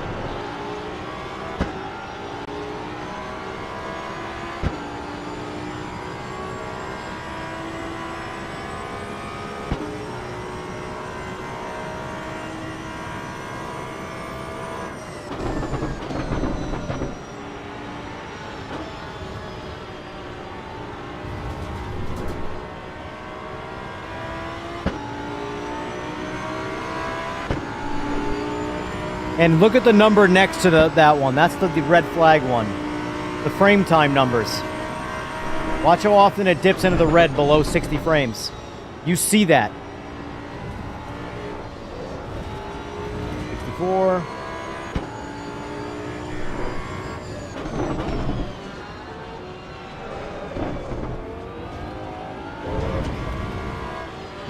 This is only, what, 19 cars on the grid? Yeah, let's do this. Let's do this. Quit to main menu. Let's max out the... Well, let's do what the max of what PMR will allow by comparison. So let's do... Number of opponents, 31. That's a max grid. Start me in the back. Lower the AI to talent. There. Let's just, I guess 80% is the minimum. Cool. Sure. See what that feels like. All right, so... Now, this is a full grid of car. Well, not a full grid. This is PMR's full grid. So this is 32 cars total. This game can put in more.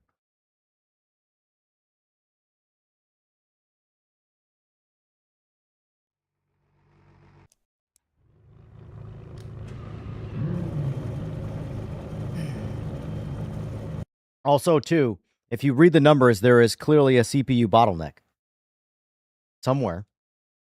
You look at my frame rate, and you look at my GPU utilization. There's GPU left on the table, and it's not being used. Which is only ever one sign. CPU bottleneck. But...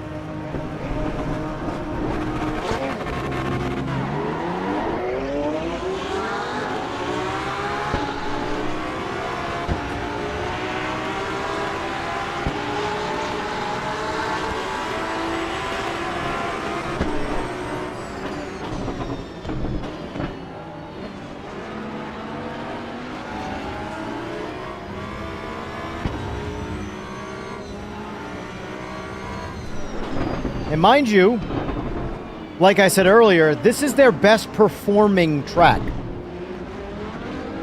Sebring. Sebring is the best performing track from a frame rate standpoint in EVO.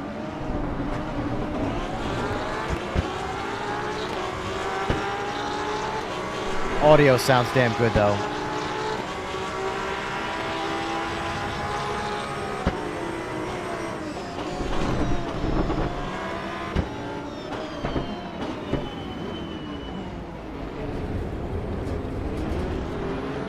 Of course I'm allowed to turn down graphic settings, but I'm comparing this directly to PMR. And they are set exact same settings. Both running DLSS quality, max settings, otherwise.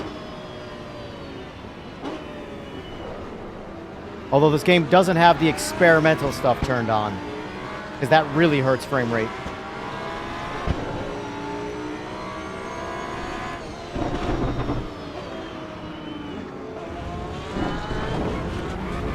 All right.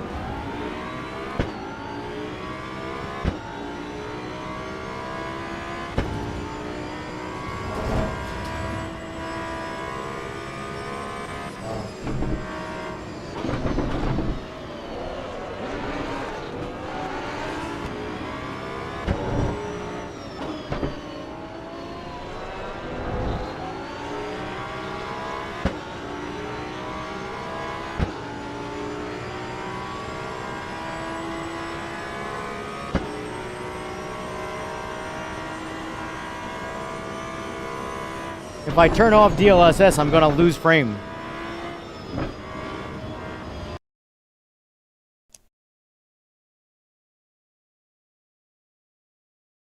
There you go, DLAA. Native 4K. Frame rate should probably drop.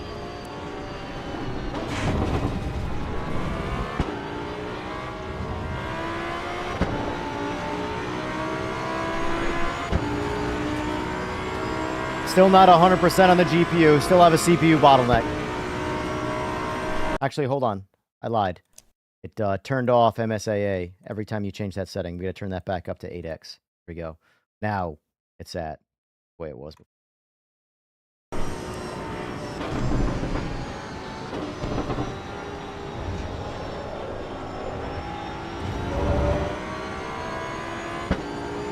Still has a CPU bottleneck.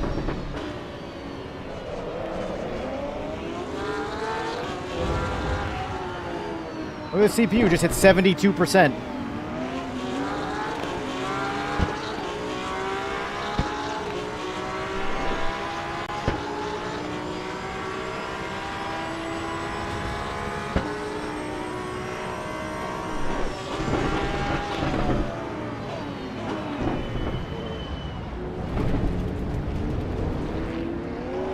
Stuck on the AI. All right, so let's do this now. Let's go to Nords.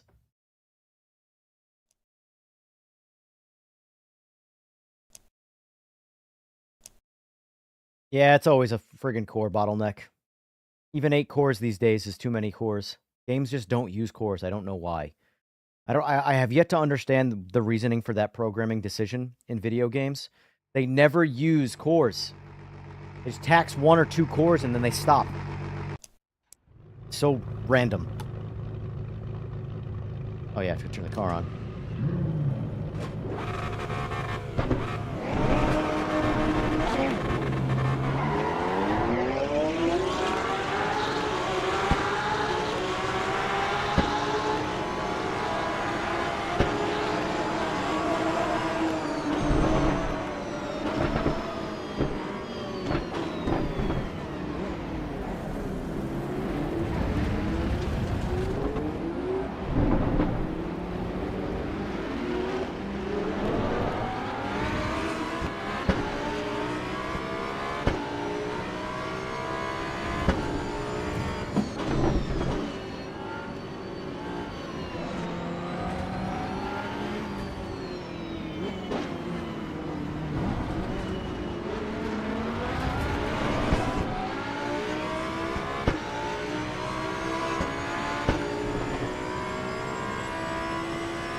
I want to compare it to PMR. PMR gets shit on a lot for its frame rate.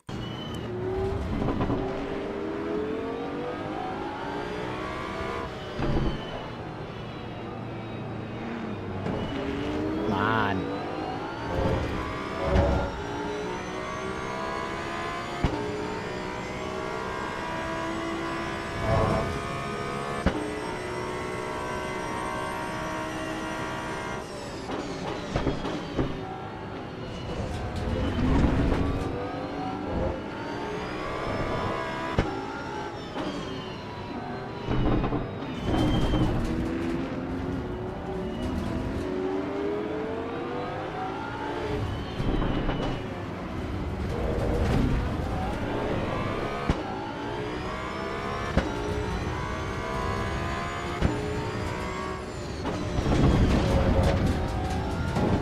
Jesus Christ.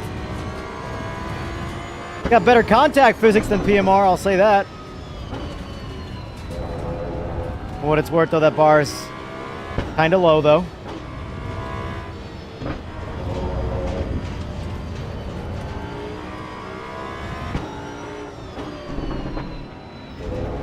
Wow, we got a train of BMWs right there. Look at that.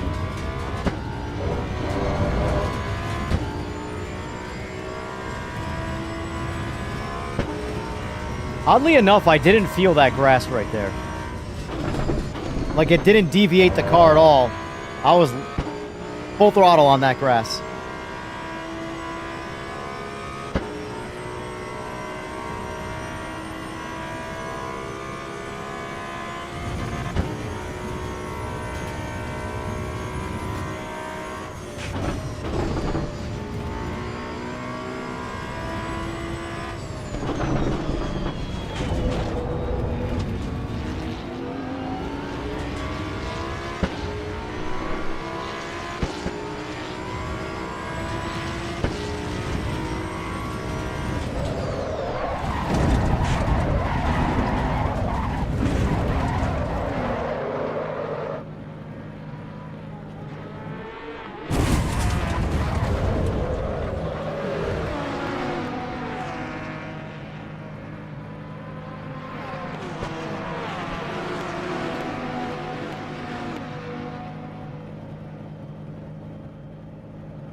Well, at least the crash physics are good. I think that AI just drove through me at wide open right there. I don't think that thing deviated a minutia.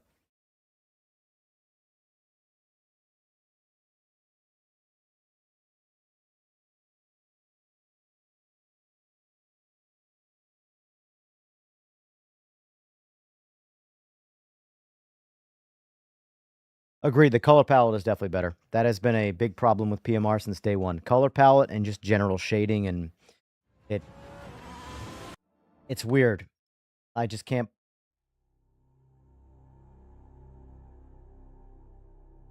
I'm not much of a an art design person, but something about PMR's visuals is very video gamey and almost immersion breaking. All right, so let's do Sebring first. Let's put max cars on the grid. Bump them up a little bit. Go to the halfway point. Jump right into a race.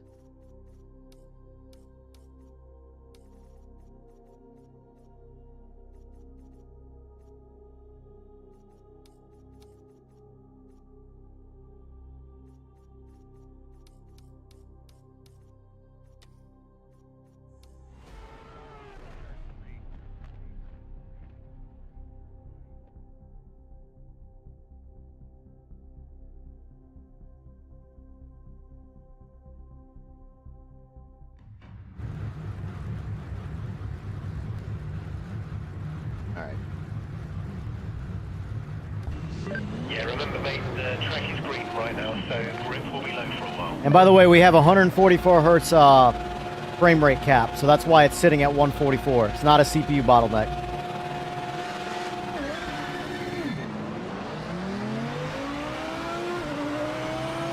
This is way smoother. Like, way smoother, that's the thing.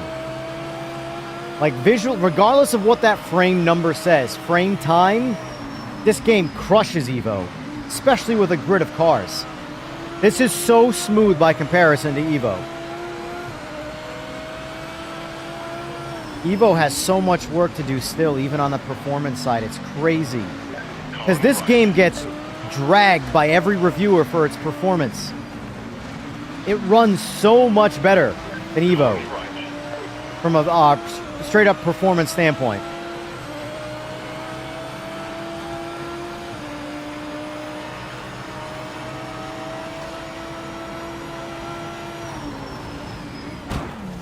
Oh shit, I just moved my pedals. Fuck me.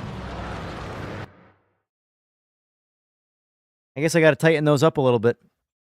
I got on the brakes really hard there, and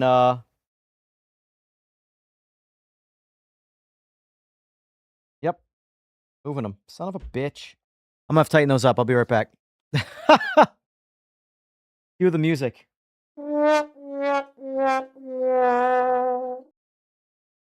Yeah, everything is. My general frame rate goes down by the stream, by about 20%. It's a lot, but it will do that in every game. It has nothing to do with game specific. The frame rate you see, the deviation is still reflected off stream, but all games are just operate at a higher frame rate or less load. But I'm rendering, so my CPU, by the way, I'm rendering, I'm using my stream with my GPU. I'm using NVENC. So my GPU is doing the work for the stream. So don't get me wrong, some CPU is still used. The CPU can't ever do anything based off tasks, but it is primarily being loaded up onto the GPU, the stream.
To reposition.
All right.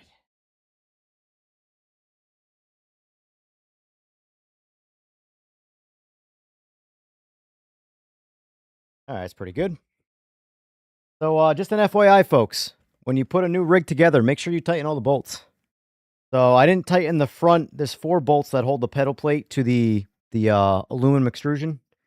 And I only tightened the further away ones, the front ones that pivot up and down like this. Did not get tightened. I must have just been mocking it up and didn't finish it. And then when I hit the brake, when I stuffed the brake right there, I went I literally rotated the pedals up like this. I had to pull them, find the right positioning again, and then... Listen, I did a lot of work in the past 24 or 48 hours, technically now, but with this rig. All right. Get back to it.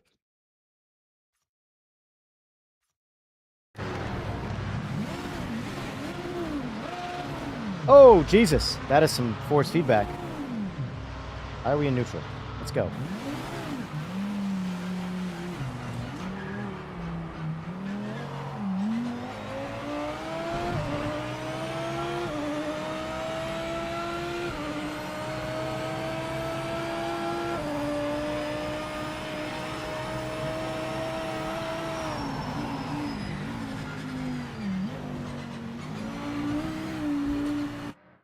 All right, let me get back here now. No, I was fixing the rig. The pedals weren't tight.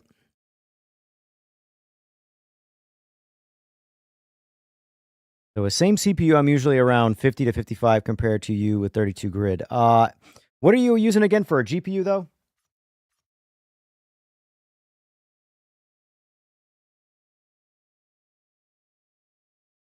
Because the GPU matters just as much in a bottlenecking situation as the CPU.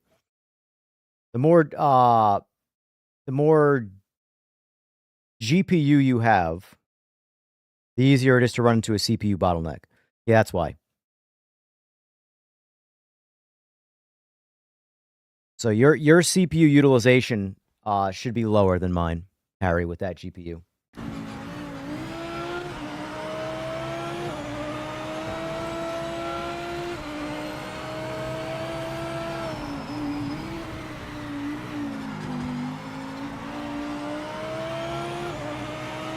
Up! Yeah, there's no doubt Evo has a lot of room to improve.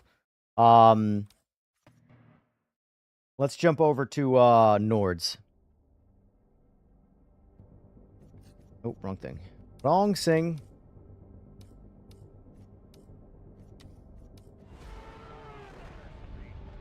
Because the frame rate on Nords is pretty rough on Evo. And it's not even so much the frame rate. I can tolerate 90 frames, no problem. Shit, I can tolerate 60 if the frame time is perfect. But, like, the frame time is all over the place, and it's so hard on the eyes. That's been Evo's problem the whole time. It's gotten... Sebring is their best running track. Sebring runs pretty good. But, yeah. The track needs rubbering inlays, so grip will be low for a while.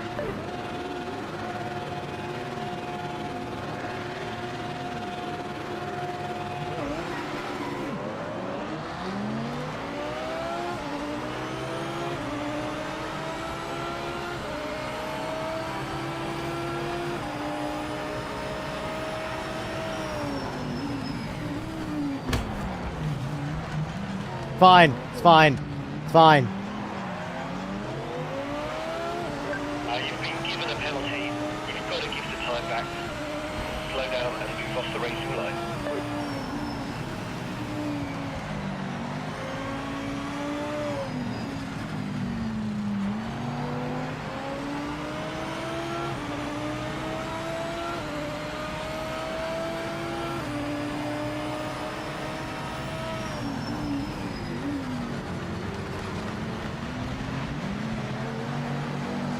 All four wheels over the white line, mate. They've given you a penalty for it. Put it behind you and keep on it.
The thing is that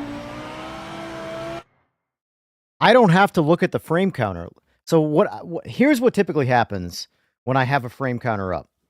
I'll be paying attention to the game, and when I visibly notice something going on, like not necessarily a stutter, but I can see a frame. I can see what looks like clearly a frame rate variance. Then I look up and I see what I'm getting. At no point in that, and it may have dipped under 144 at some point, but because it has, like, this game has come, like, the overall frame rate hasn't gotten much better, but the frame times have gotten way better. Way better. So even though I might have dipped under 144 at some points right there, I had no idea when it happened, if it even happened, because everything was delivered smooth. Where at Evo, frame timing is so far all over the place that I find myself constantly looking at the frame rate like, Jesus, what am I getting right now? You know? But the point is that we're under 100 frames on running the game graphics-wise the same. PMR right now is on max settings with DLSS on. Evo, same thing, max settings, DLSS on, under 100 frames. So we're getting more frames, way better frame times. Overall experience is much smoother. I still have to adjust these pedals. They're not quite where I had them. They're tilted a little too far forward. My knees are doing too much work right now.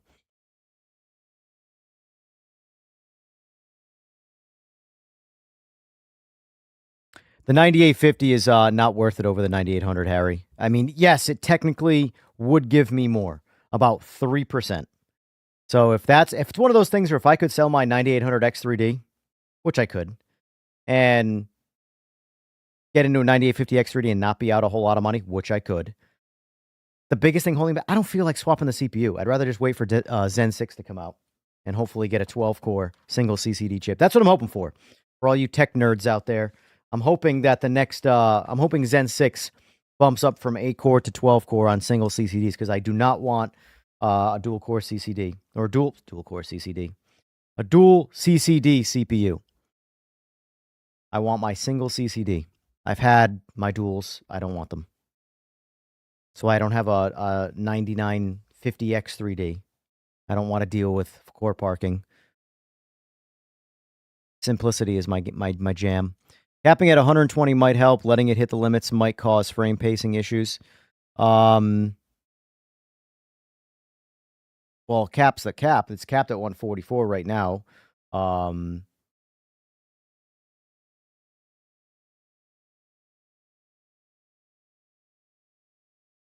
haven't really. The thing is, you'd have to cap it. The only time I've ever found a frame rate cap work well for like a deviating frame rate is if you cap it under the minimum. So like in AC Evo, I'd have to cap it at like 60. You know?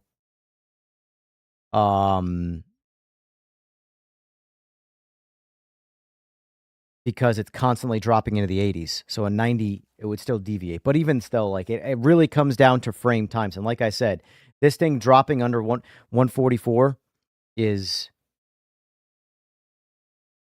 unseeable unless it goes way below. Dropping into the 130s, I can't see it visibly in my eyes because the frame times are good. We're right back at 144 right now.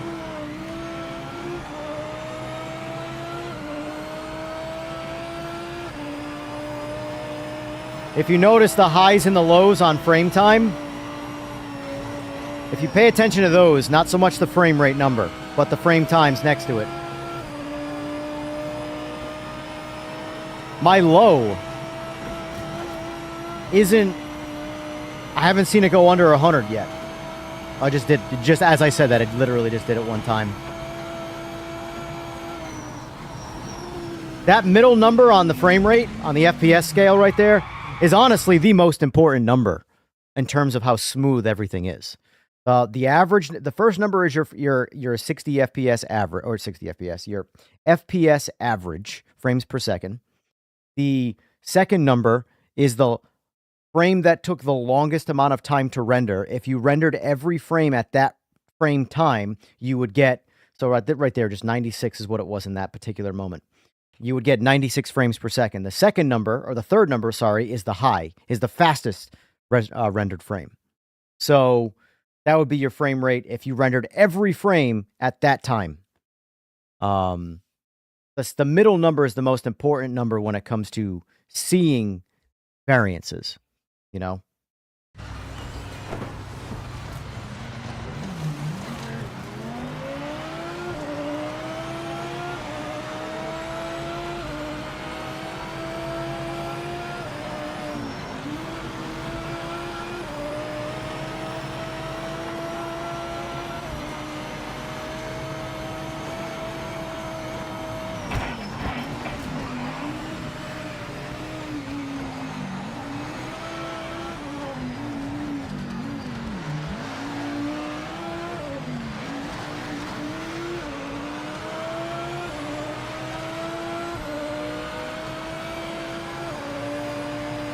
Yeah, that's because it's, the pause menu, it's weird.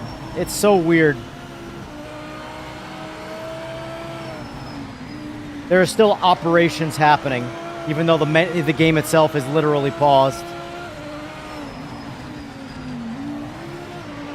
In fact, a lot of the times in menus, and especially in a lot of these sims, my frame rate's worse. I don't think anybody optimizes the menus, honestly.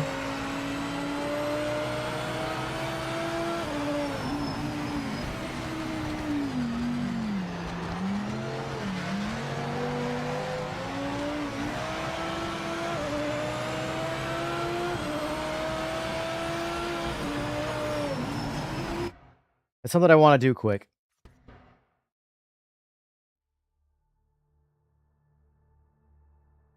I can't accept the 20 FPS pause menu. 1 is technically enough.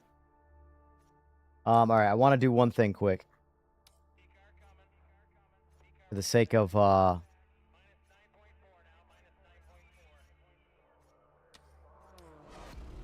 want to test the collision physics.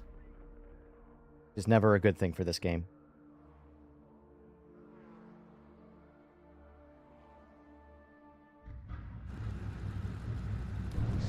Okay, mate, we expect grip to be low out there at the moment. Track is green. Track is green.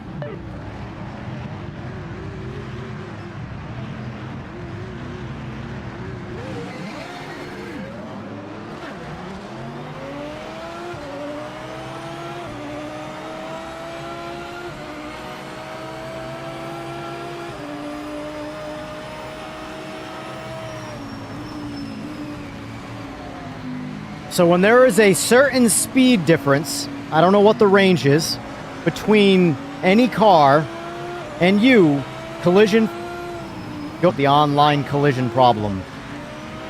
It's collision at the core. Everybody just blames netcode, which is part of it. But netcode's never going to not be a problem in all online gaming. Always going to be an issue. See if I can time this right.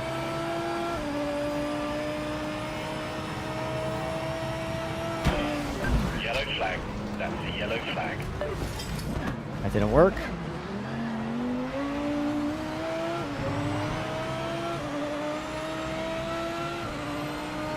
I'm trying to get it to where I phase through the AI car.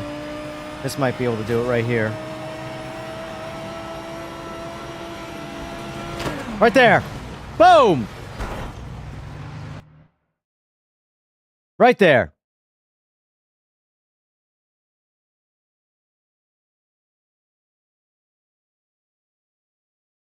That, if all of that was being rendered by my computer, there is zero internet in between that AI car and my car. There is zero ping. There might be latency, but there's not ping. Even though they're technically the same, just different words to explain different things. The point is Slick, is that if I did that in any other game, in fact, let's go do that right now. We're going to do the exact same thing in AC Evo. That's the problem right now with this game. More than the netcode online. You take that scenario and you add a little bit of ping in between those cars, And literally, even 50 ping. 50 ping is enough to just completely it's already bad with 0 ping. And then add 250 in the middle of that, a quarter of a second.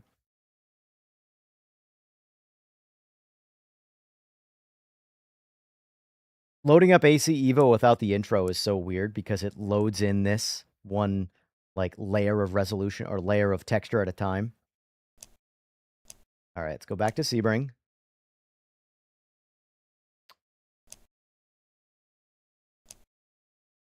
Oh, you know, let's drive the one of the new Porsches while we're doing it.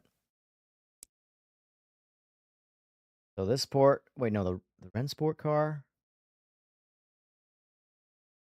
No, they added, what did they add? Oh, they added this. Okay, okay. The 935, and they added, I believe, this Cup car or Club Sport. Sorry, not Cup car. Let's try the GT2 Club Sport. See what this thing drives like. Oh, yeah, that's right. That's right. Yo, Porsche. All right, so now we're going to try driving through.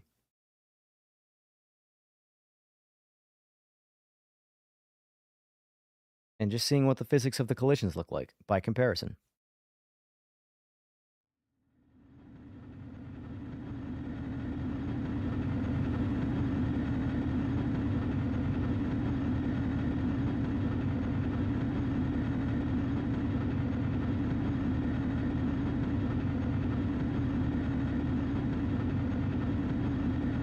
All right. This is also a weird thing. You got to turn off the wheel per car. I mean, I don't know. Maybe it's my laziness, but I'm like, that's annoying. Just if I want it off, I want it off. Wheel and dash. Oh, here. Off. Turn that shit off for everything I drive. All right, let's test collision in this.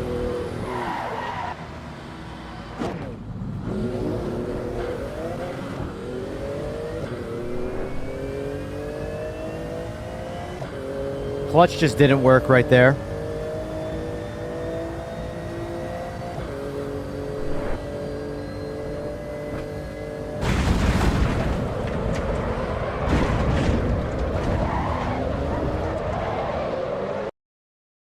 Now, it's not Wreckfest. But, like, let's face it. That's a much better collision system than PMR. Right? Would we agree?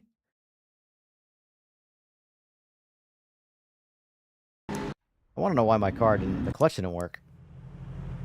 That was strange. Typical start to you?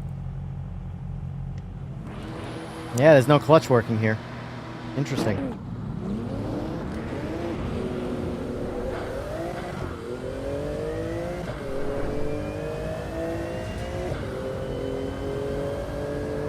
Gotta turn the car on.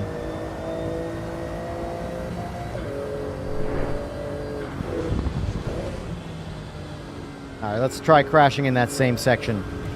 Give him a little bit of space here.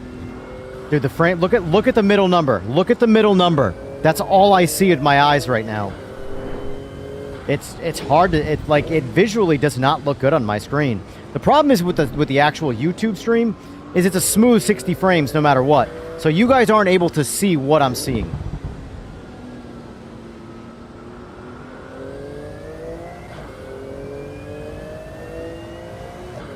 I'm not gonna lie, this car is lifeless.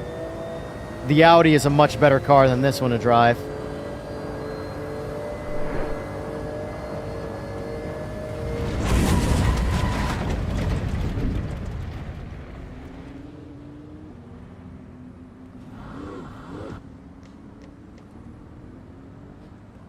That's it. That's all she wrote. She's done.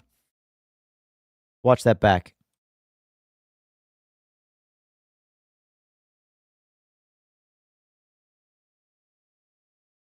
Yeah, there was a little phasing. Looked like a little phasing. The thing is, though, the important part about it is that every car that was involved with the impact was, like, thrown from the track. Whereas the other one there, I just, like, phased through them and, like, nothing happened. What the hell? right, let's restart that. Let's do this one more time.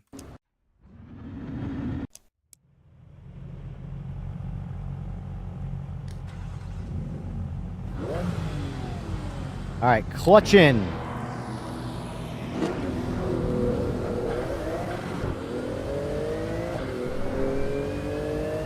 I think the car has like a launch control.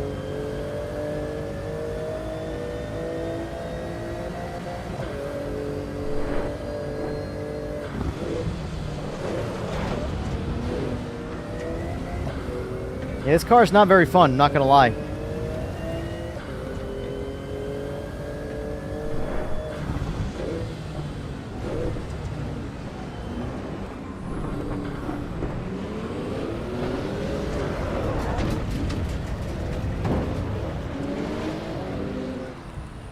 AI needs some work in this too. Oh, I'm totaled. Or am I stalled? Stalled.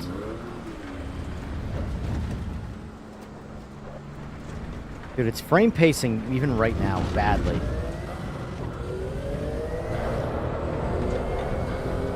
Yeah, I don't like this car. I don't like this car. All right, let me real quick. Let me play the music. I'm gonna fix my pedals quick a little bit here.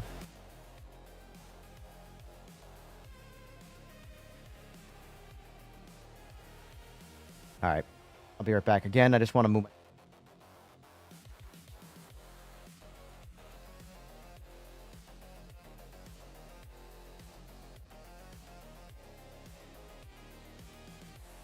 Mic check, mic check.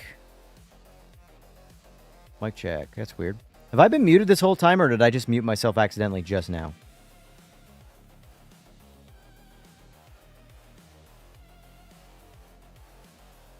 Either way, let me fix my pedals.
Tedious!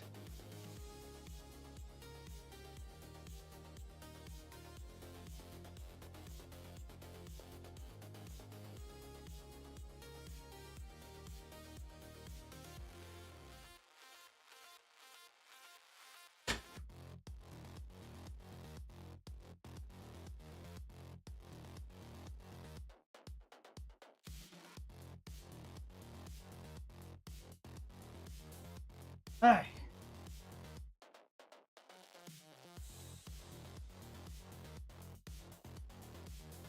There we go. We're back. We're back. We're back. We're back. We're back. All right. Well, that car sucks. Let's turn the AI back off because, yeah. AI is not good. And it kills the frame rate. Absolutely kills the frame rate.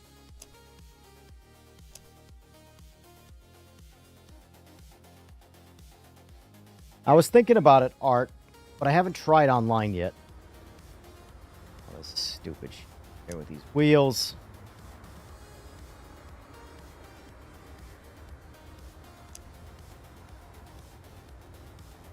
Oh.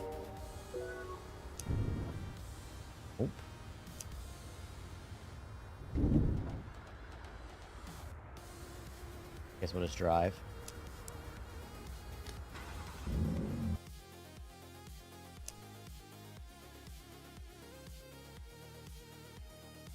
Alright. Alright, here we go.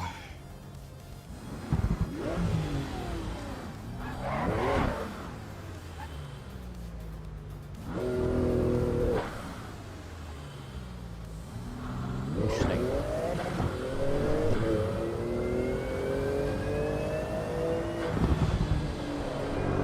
Mustang does sound good, I gotta say.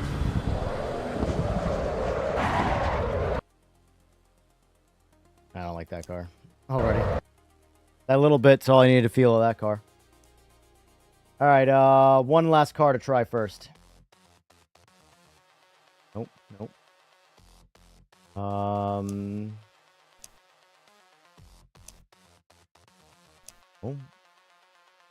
Close the spot here to change.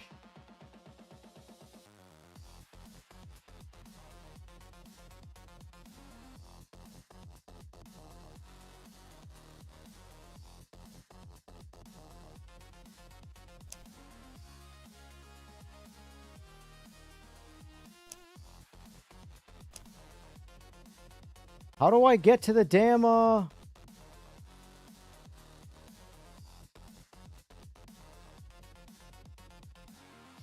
What am I missing right now?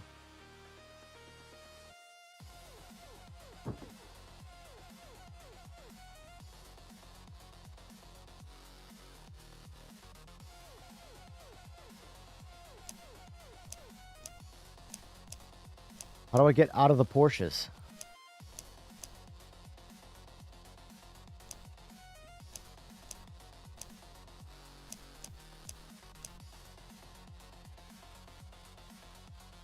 Wow. Okay, thank you, Art. Jesus. That was ridiculous. So supposedly there's two variances of this car. Yeah. I definitely want...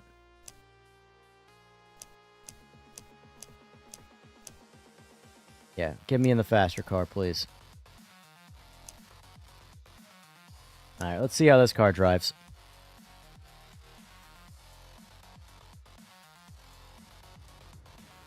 Yeah.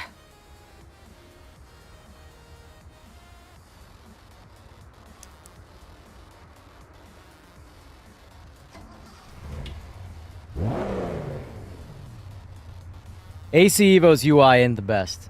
That's for sure. Oh, this guy's one-handing it?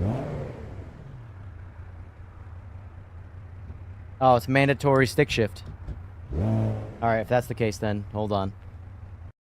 Hold the phone.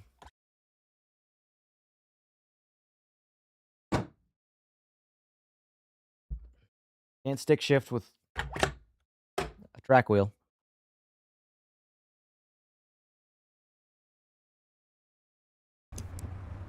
Also, I'm not looking at this dude's hand. I'm sorry.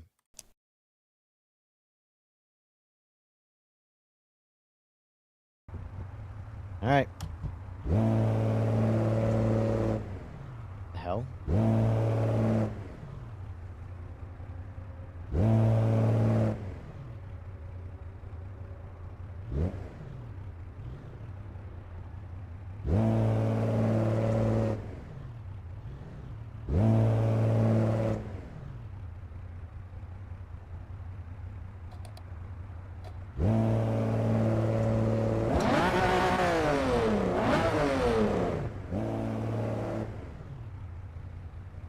What is happening with this game right now?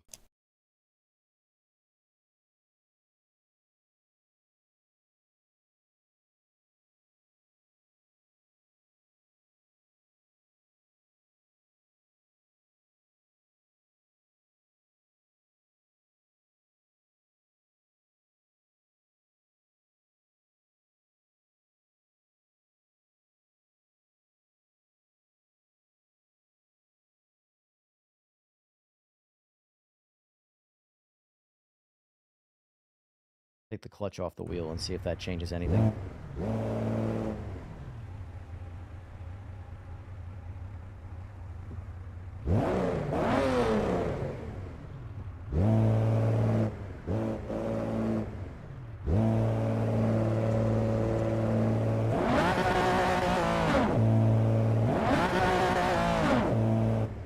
I don't know what the hell's going on right now.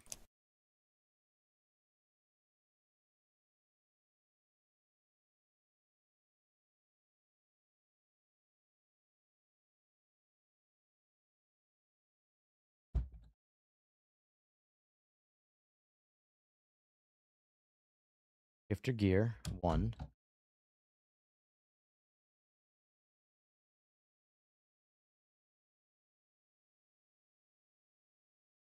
Way it is.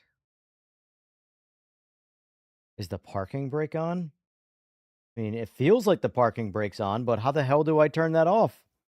I have my actual brake right here.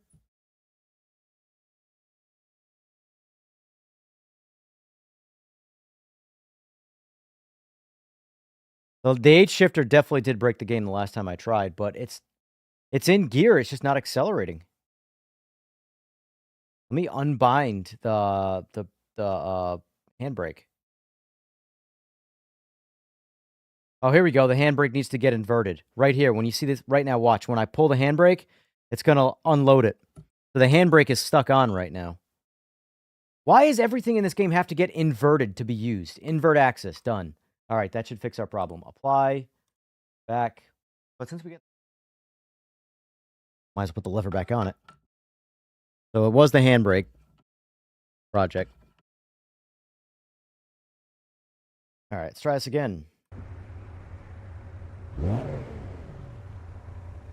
Brake. Clutch still doesn't work, though.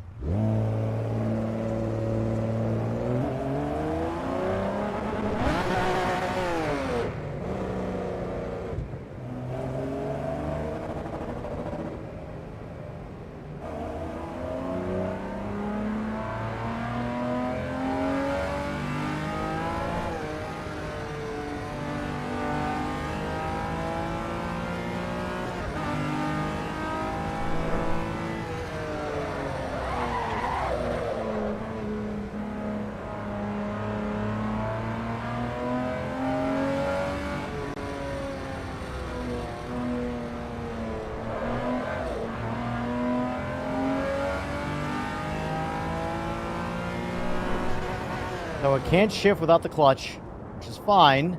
If I can, as long as I can turn that off. You can't even put this thing in gear.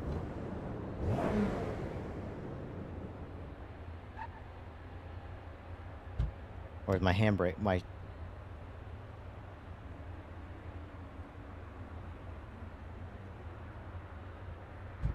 Alright. Clutch just doesn't work. It works, it must mean it only for shifting? Hold on, let's try without the clutch.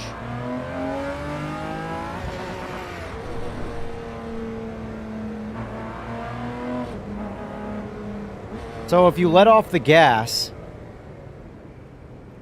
to move the shifter, it acts like a clutch.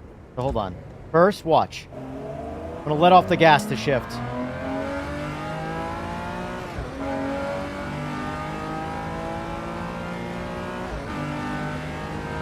That's me letting off the gas. Watch when I don't let off the gas. Neutral. And then I let off the gas and forth. Let's try. And like that. Clutch in. The clutch just doesn't work.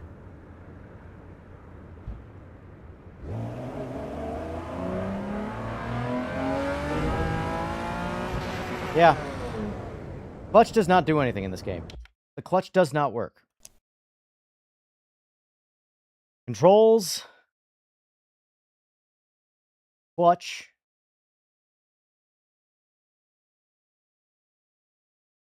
Invert. Apply. Back. Back. Resume. There's no clutch. Mirrors are way too big. I agree. The clutch just doesn't work in this game. So FYI, unless is there a setting somewhere that allows me to disable clutch use? So I can play the shifter as if I'm using the clutch no matter what.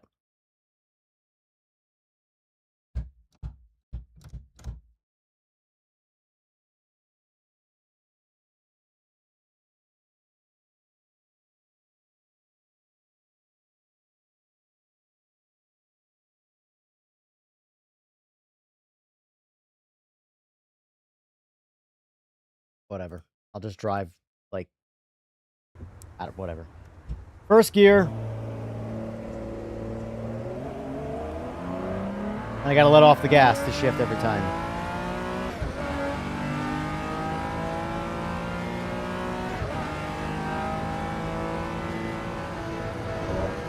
Auto clutch is in the assist menu? Alright, let's try that. Let's try that. Because the clutch doesn't work. Unless I have auto clutch on right now. Automatic clutch is on. So let's do this.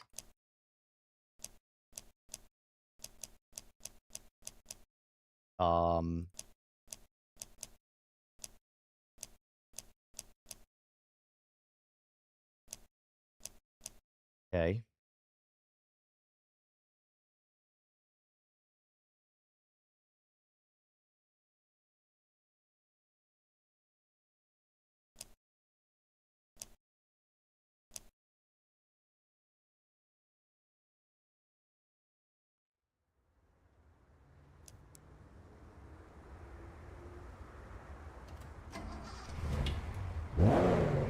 So if I put it in gear right now, it should stall. Okay, alright. At least there's some functionality here.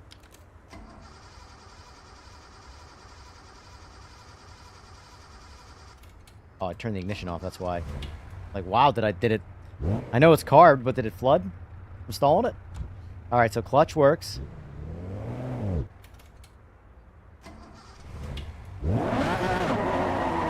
That's how we're gonna drive. See if I can flat foot it and just use the clutch now. Oh, you can! Yay! Realism, boys! I don't have to let off the throttle.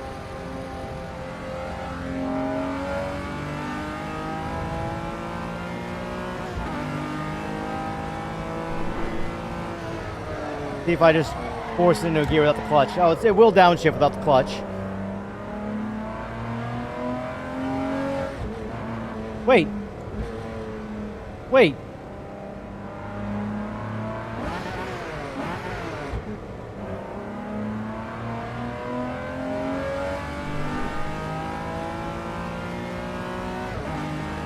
I can let off the... I don't have to use the clutch. I just gotta let off throttle still.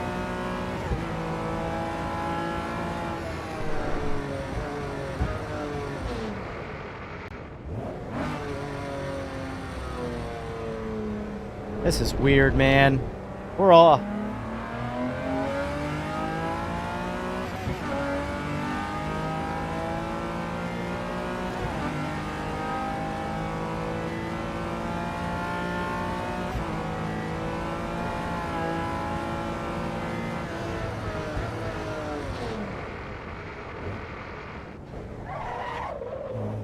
For me, here's the problem. Right now with my pedals, I'm never going to be able to drive this thing like a real H-pattern car because I have it set up for most of my driving. So actually, my pedals from left to right go brake, clutch, gas, instead of clutch, brake, gas. Because I like to be parallel when I drive most of the time. But for me to like use my brain can't reset from driving a real stick shift in this scenario. This is a tough one.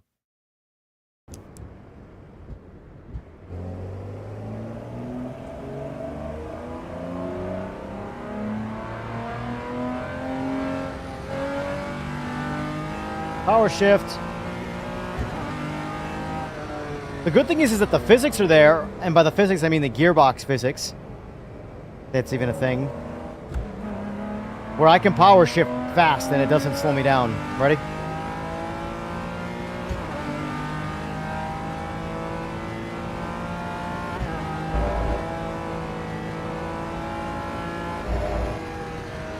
Now let's shift casually. I'm curious how much my shifting slows down.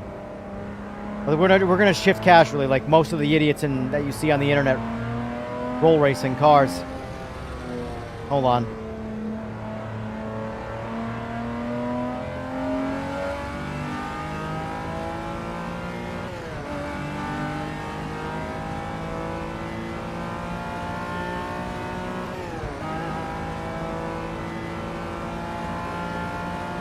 Pretty good.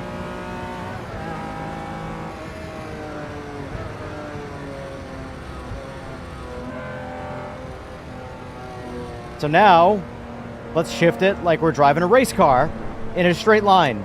We want to shift as fast as possible.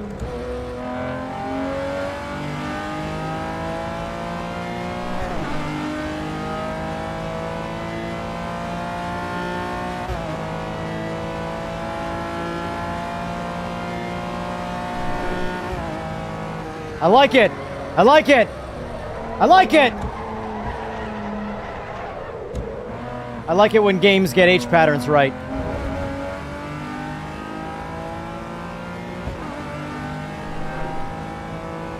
Or you've got the guy. Oh! You've also got the guys too that are that they'll power shift. For those of you who don't know what power shifting is, it's when you just don't come off the throttle. Some call it no lift shifting. No lift shifting is more of a newer turn of phrase, and by newer I mean like 15 years ago newer. But anyway, there would be guys that power shifted all the time that would keep their foot on the throttle, but they'd still move the clutch and shifter too slow, so they'd sound like this.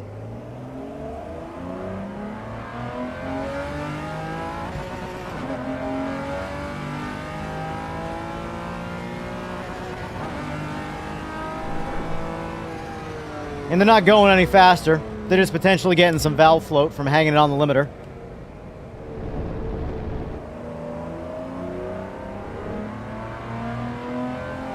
Now let's blip the throttle here. Let's not power shift.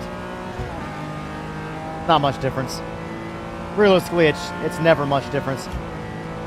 It's all about the clutch foot more than anything else. You don't even have to move your actual shifter hand fast. It just has to be fast enough. All right, let's try a different car on a different track. Main menu.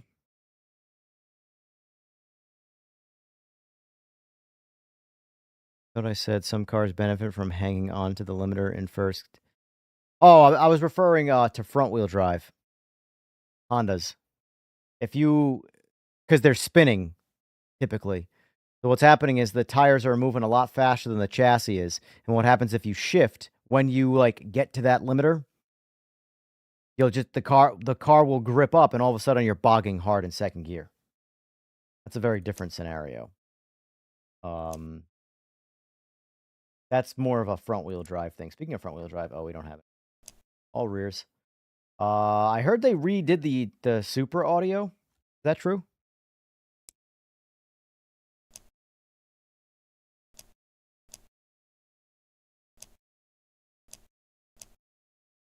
Which one?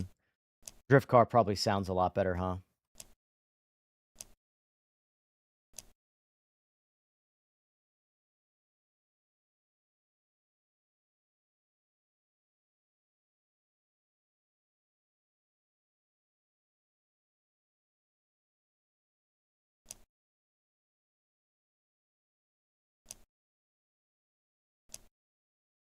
don't think I've ever driven Paul Ricard in this game before. So let's see what it's like. Oh, these fucking... Man.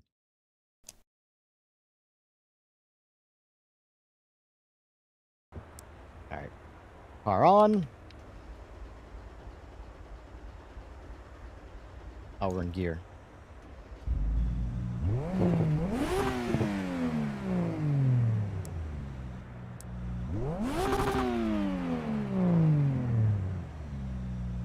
Some parts of it are definitely Supra.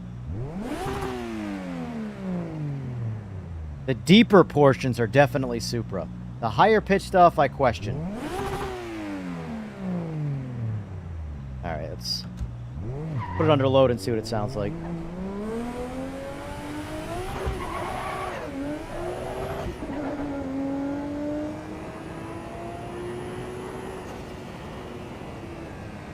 Oh, doesn't sound like a Supra to me. The exhaust note sounds a little bit like a Supra, but the engine does not sound like a 2J.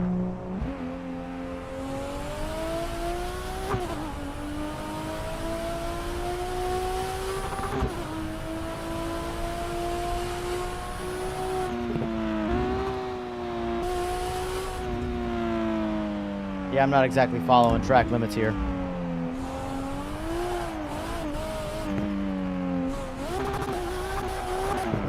Let's try, hold on. Let's actually try drifting this thing. It is supposed to be a drift car, right?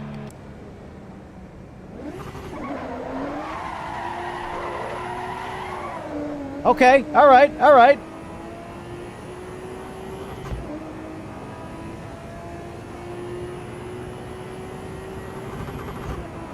I like it when games let you go sideways and obey the laws of physics.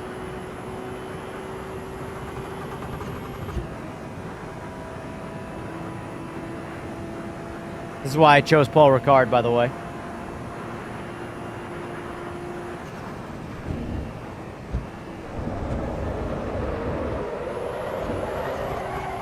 Up, up, up, up. We're getting there.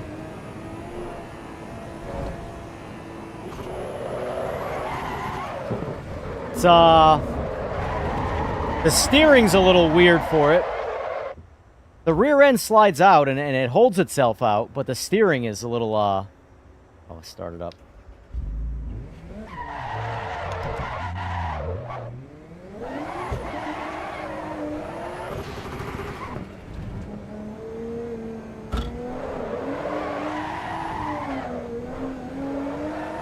You know what it is? It's, hold on.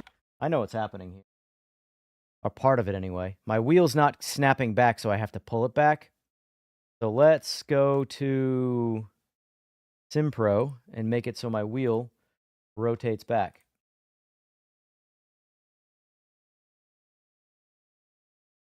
Try 20. Start there.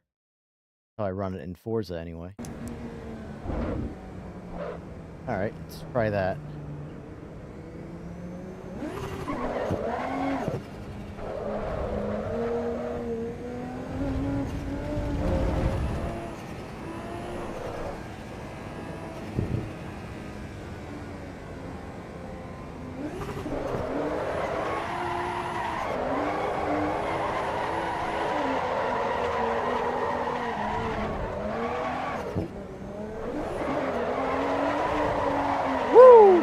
Too far.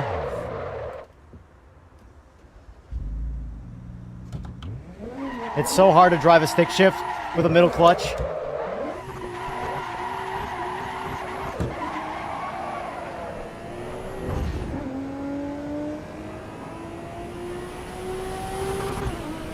Oh, I like the audio coming through the center here.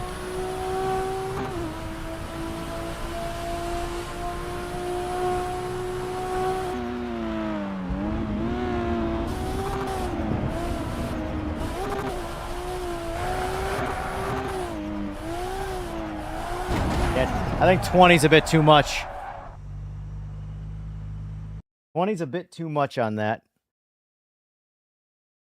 So let's go 10.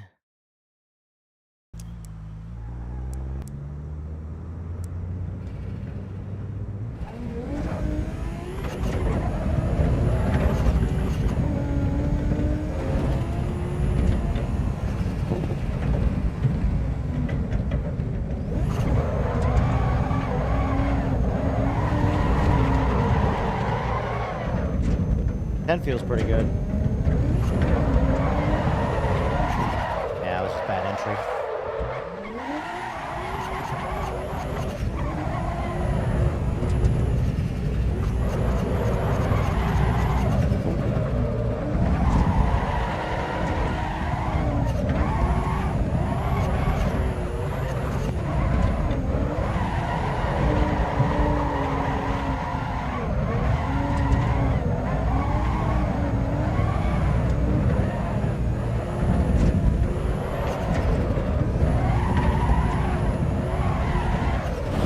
Oh, I was trying to get away from the wall.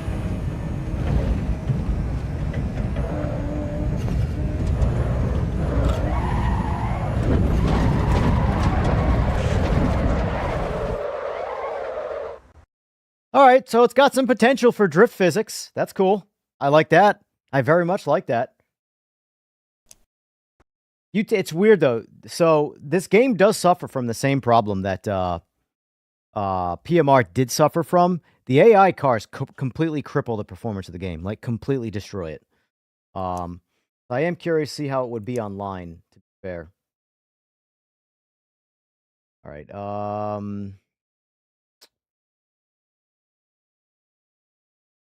What do we have for free cars? All.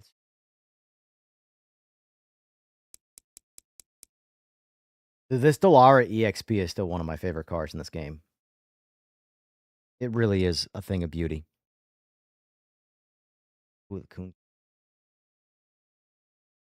Oof. Let's see if they improve the physics, because this car here, the F40 LM, was kind of a real bitch to drive before. Like a real bitch. Let's drive this car like a normal car now. That off. That makes things feel terrible. You're not drifting.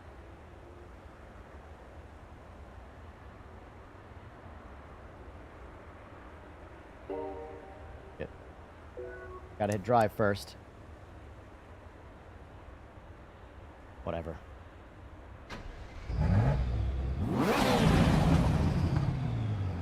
It's so weird how some of the cars sound so spectacular, and other ones sound like muted dog shit.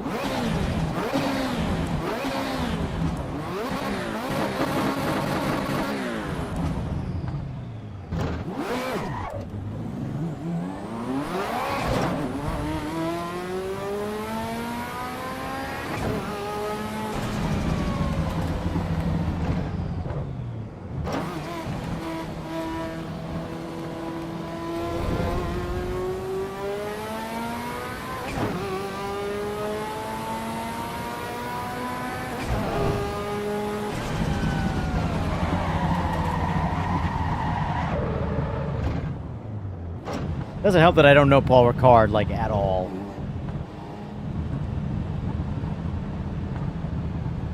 Alright, let's, view settings. I can't with the wheel. It's so distracting. But I really don't know Paul Ricard, like, at all.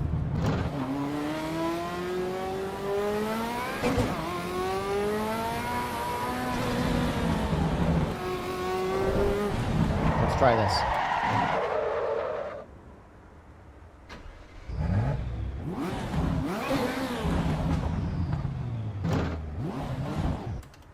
Wow, these cars stall quick.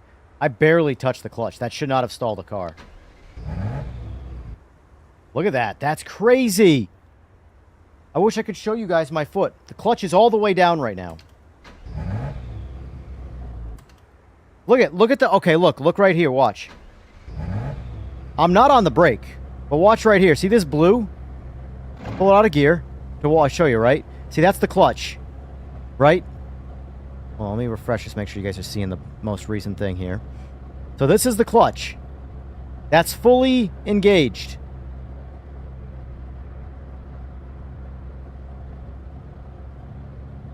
Kev, I've driven a lot of old cars. Watch the clutch. Watch this clutch. As soon as I put it in gear. Watch what stalls this car. Look at that. There's zero range of clutch control.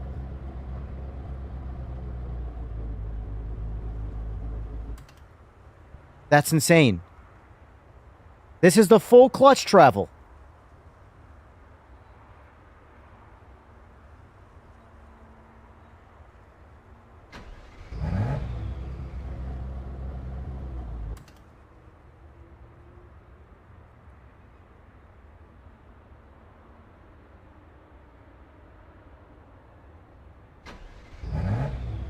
Watch. Look.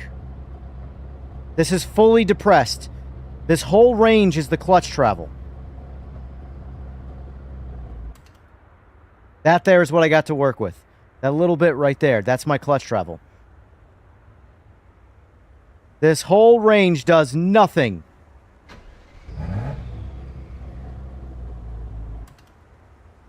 We're going to experiment with a new car and see if this is just this car or... Anyway.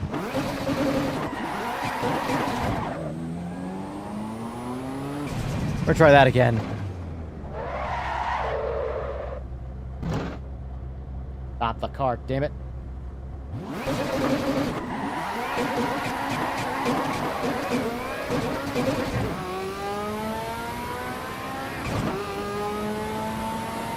That's what you get for buying a Ferrari.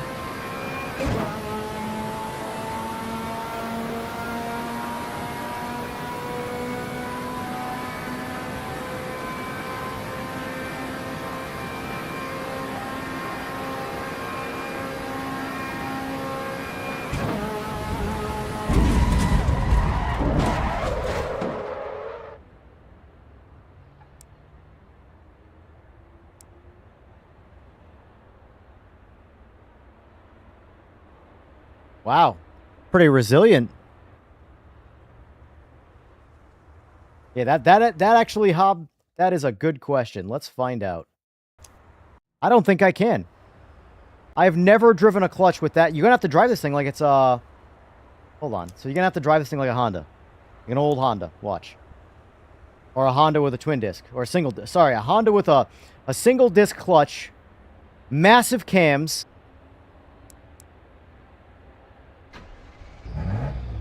Alright, so clutch in. You're gonna have to drive like this. And even then, it barely does it. Alright, let's try like we're actually leaving a light. Hold on. Bring the revs up to like... This is insane.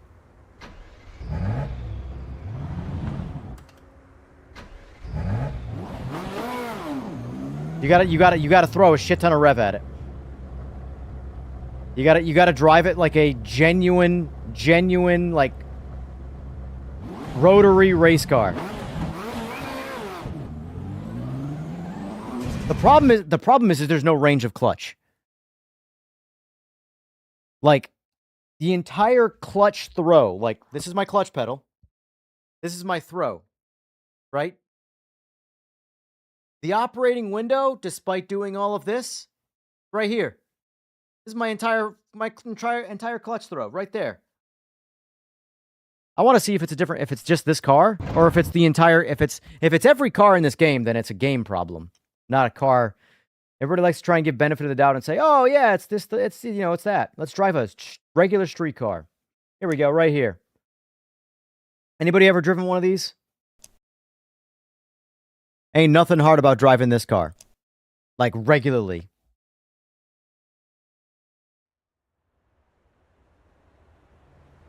Let's see if this car here suffers. Alright, so clutch in. Oh my god, it's a paddle shift, isn't it? You son of a bitch. You gonna do this to me? You really gave me an E46 M3 with a paddle shift?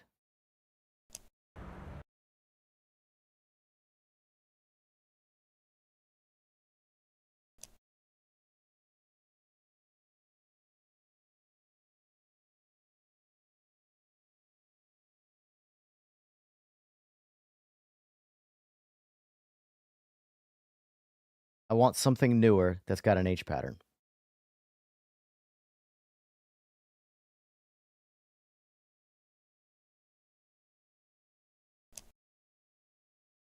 I mean, this car is either an automatic or a stick shift.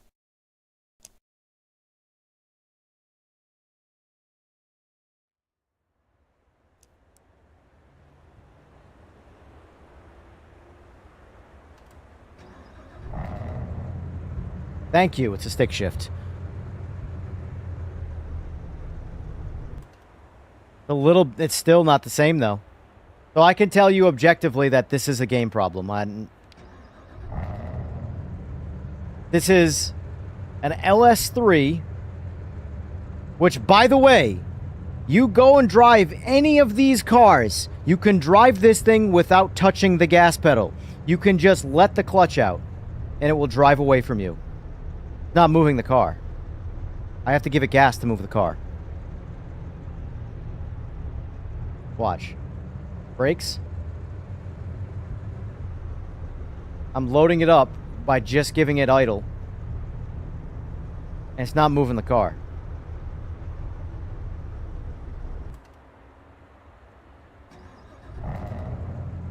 I know it's a video game, but that's not real. I promise you that's not real. Let's give it some gas.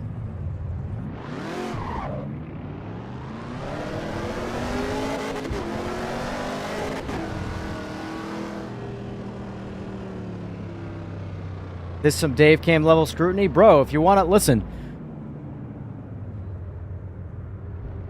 It really isn't, though. If you're chasing H pattern, at the end of the day, this thing should drive away from me right now. It doesn't. It just stalls. There's no clutch range. I have to drive it. At least this I can drive somewhat respectfully, so it's not as bad as the Ferrari. But it's definitely an issue at the game's core, and not just a, like, Ferrari problem.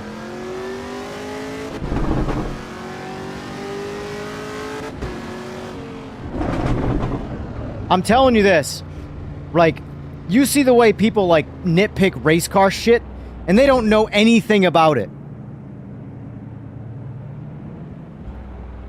So what happens when street cars, which a lot of people have experience with, get in the hands of people? If race cars get picked apart, street cars technically should be worse.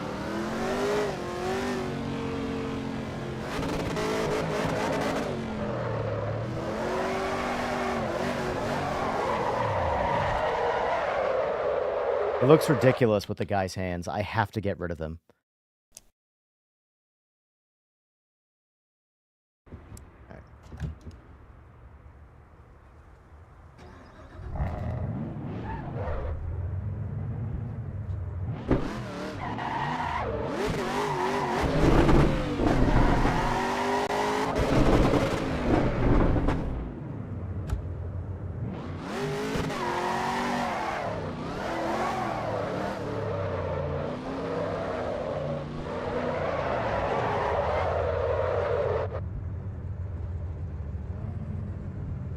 I'm just messing around here and seeing how the things drive. Here's what I really want to know about this, though. Truthfully. Are we going to get moddable street cars? Because, like, street cars to me that you really can't do anything to, it loses a lot of its allure to me, you know?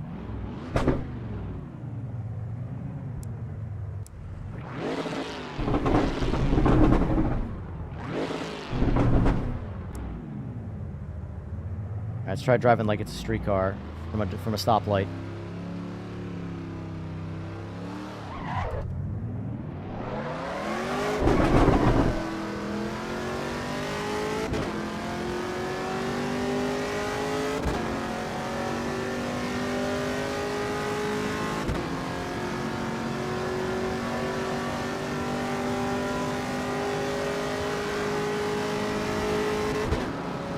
Wow!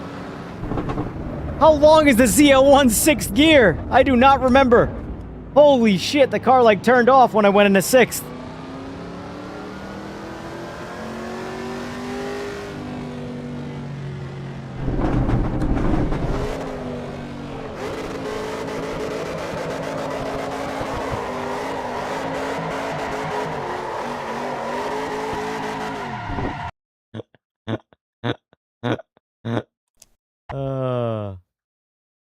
There's some fun to be had here for sure.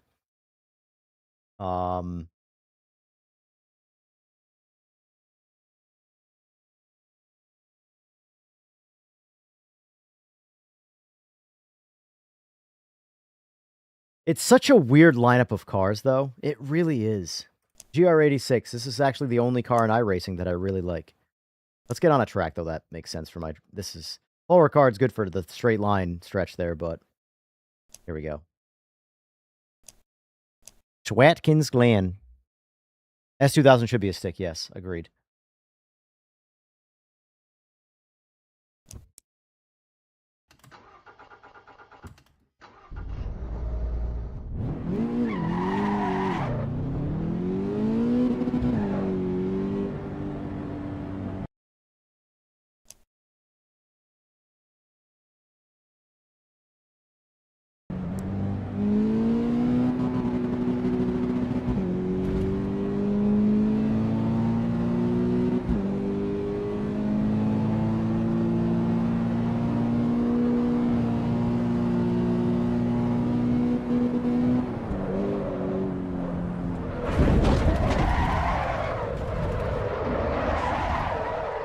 Car might actually be easier to drive in iRacing, although I think it's a race car in iRacing, or at least some variant.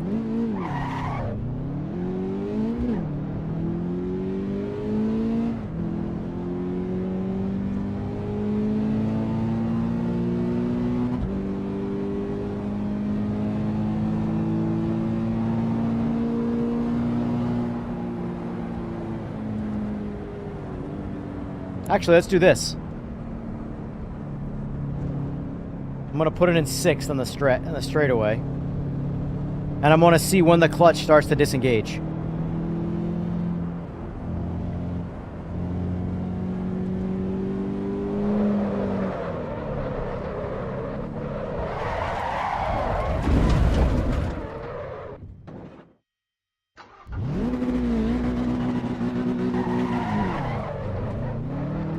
Look at my frame rate. Alright, so let's do this.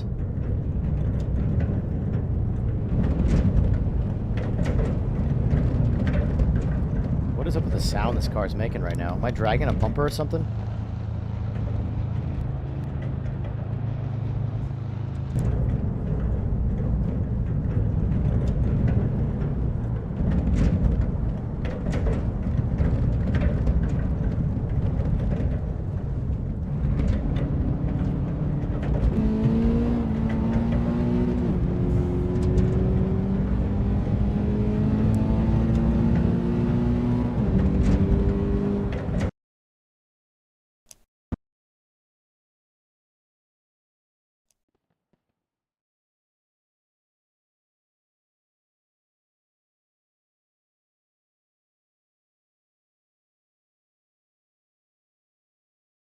Alright.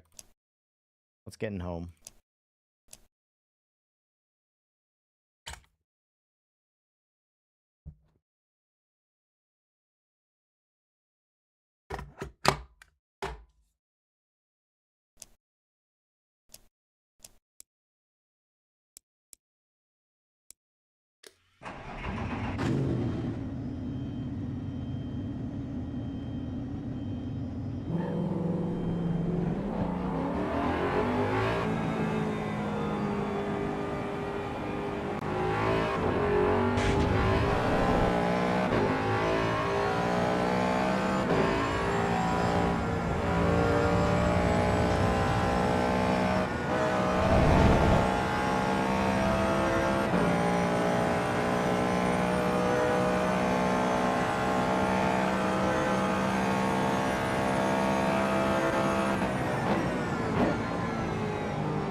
Frame pacing is so bad right now. Watkins Glen is very, very bad in this game. Visual, graphics wise, not frame rate wise, performance wise. And I don't even know why.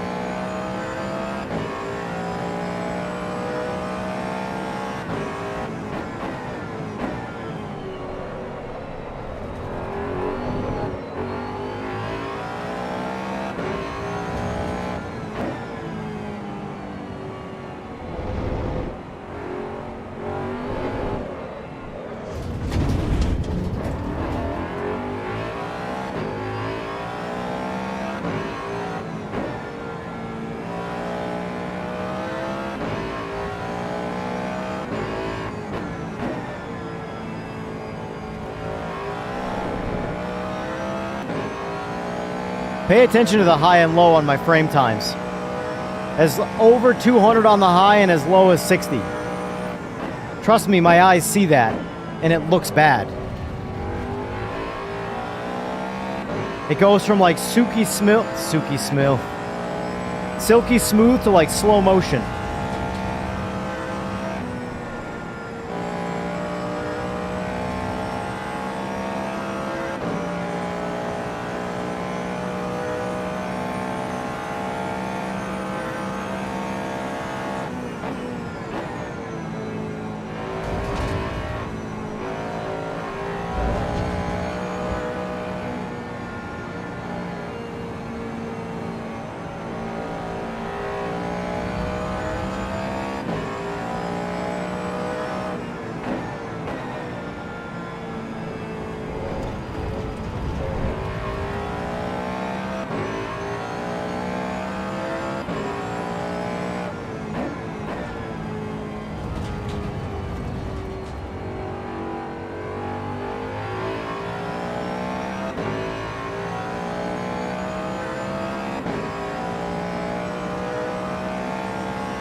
All right, let's try online. This game's got, here's the thing. This is my hard but honest take from this so far. This game has some great long-term potential, but it still needs a lot to be the game to go want to play. Like right now, like I'm enjoying like jumping around, experimenting, but outside of that, after maybe a day or two of doing that, like for a good amount of time, I'm waiting for the next update. I have no interest in playing it. Now, we're going to go online and see how that's like. Maybe online will capture something there, you know? Server list. Let's see.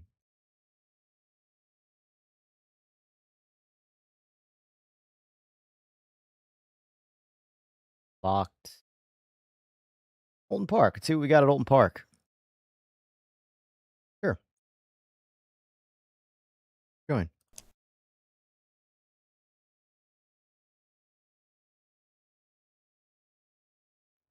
See what it's like online.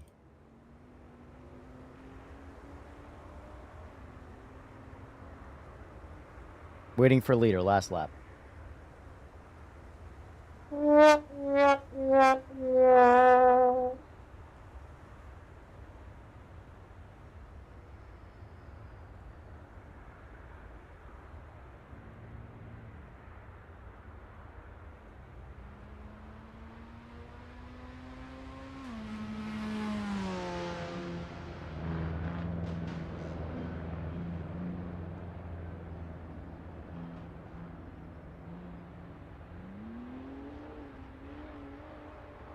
So, from what you guys are seeing, comment below. And by comment, I mean vote below. You like what you saw from PMR more or AC Evo more? So, I definitely give the sound edge, without a doubt, to Evo. The cars that I'm able to compare directly to, the one-for-one cars. But the Supra, needs work. The Mustang is spot on. That's why I like driving this car. Camaro. It sounds good, but I don't know if it necessarily sounds accurate.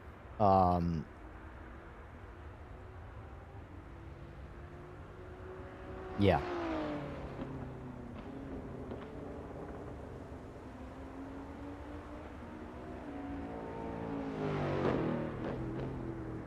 Let's see what it's like driving in a pack. I gotta get used to that. My buttons are not over here for the stream. They're over here now.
This ever gonna work? How it says waiting for last lap. Has anybody played this online yet?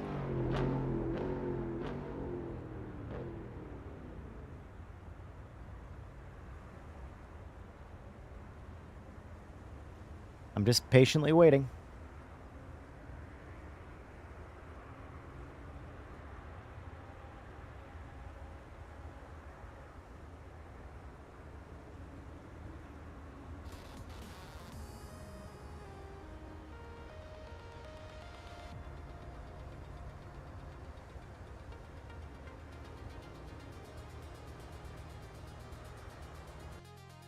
All right, here we go.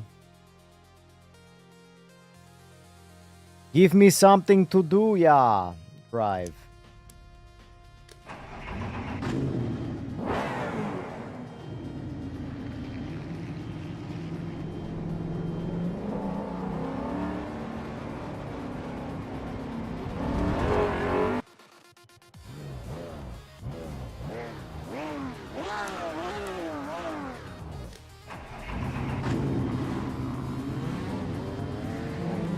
Pit limiter should be on by default.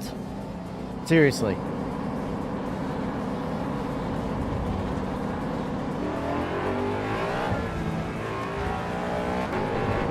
Woo! Alright, TC all the way up.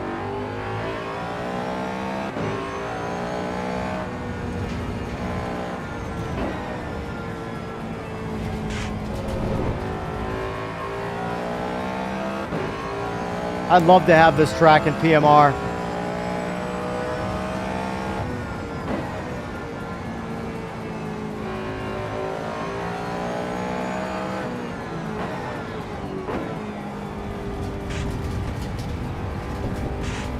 My favorite race, ironically, in iRacing is the GR86 on Alton Park.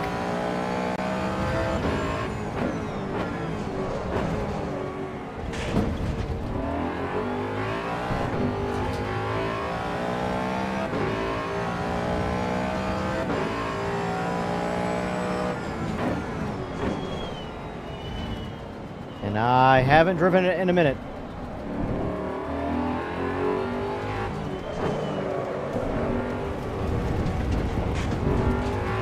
Yeah, Alton's a good track.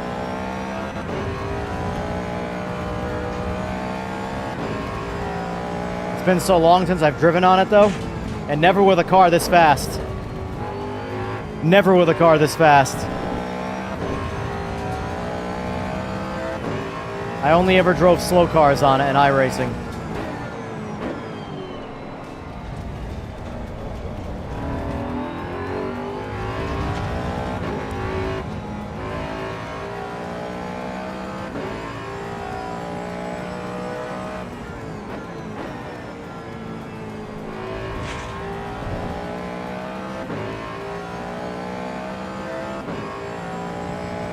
Ah!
Come on. You saw me right on your right. You saw that. I know you saw me right there.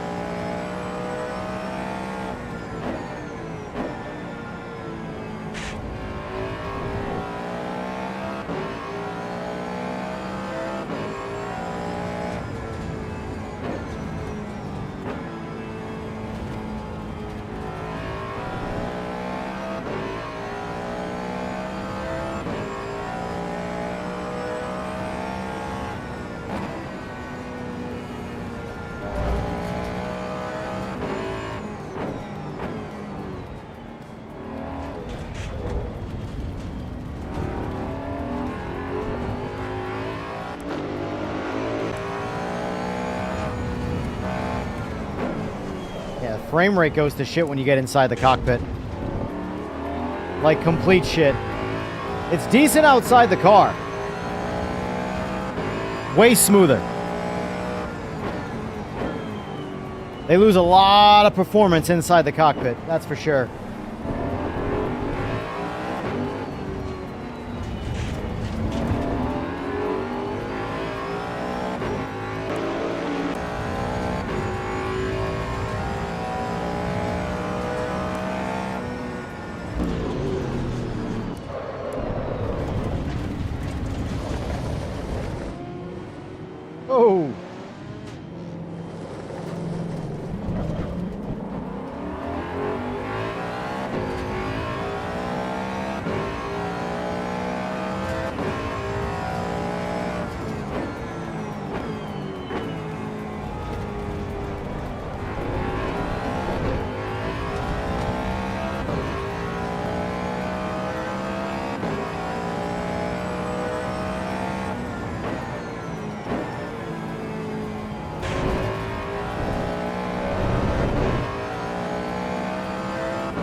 That's what game chat looks like, folks.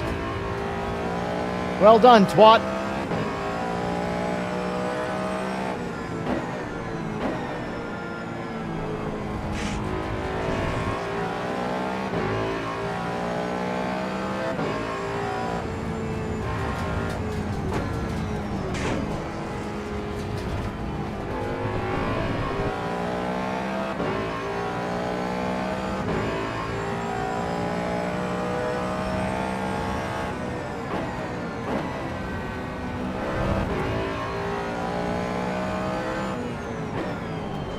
Oh, a little squirrely in the back.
Oh. All right, 20-minute race. Great update, but still soulless. Talk about a backhanded compliment. I'm not surprised he said that.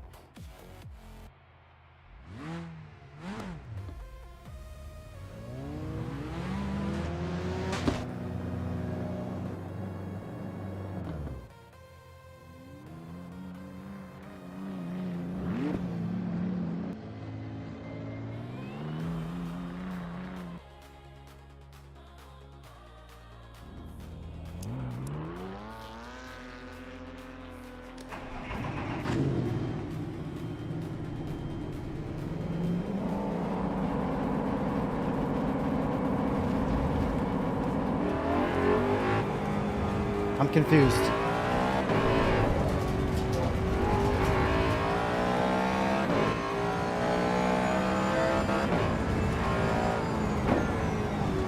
Are we not actually gonna like grid up and race, or this is a 20-minute time trial here?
All right.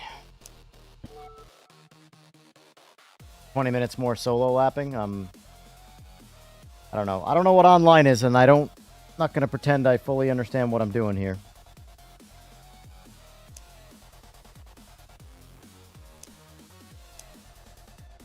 Oh, that's this.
All right, I'm bored.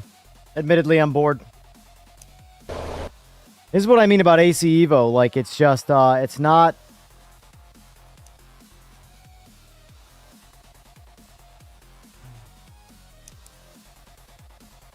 All right. Driving in a vacuum. There's definitely some good here. There's a lot of good here.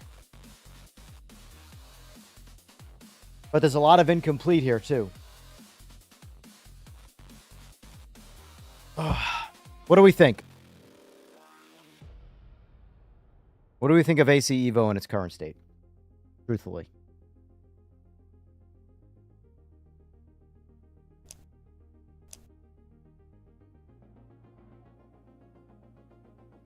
So many more players online than PMR. So many more.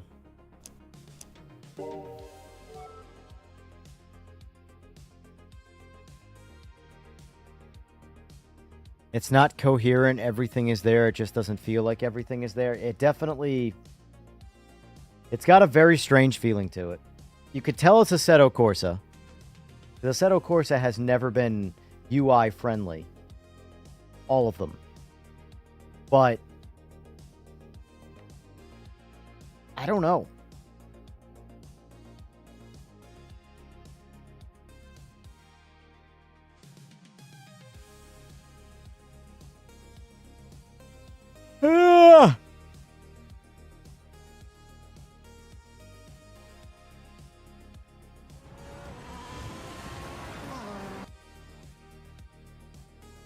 I need another G Fuel.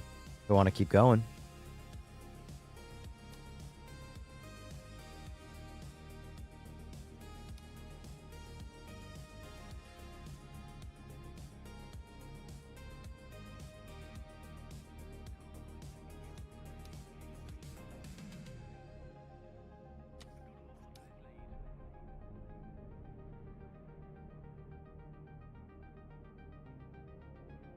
I've been in the Audi all day. Might as well keep driving it.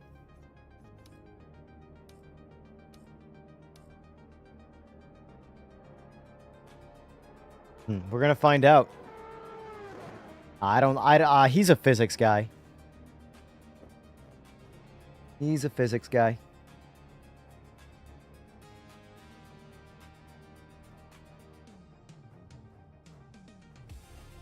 It's funny though, like, when I get in PMR and I'm bored and I'm like, I don't know what to do. That happens so much sooner in AC Evo. So much sooner. And that's not good.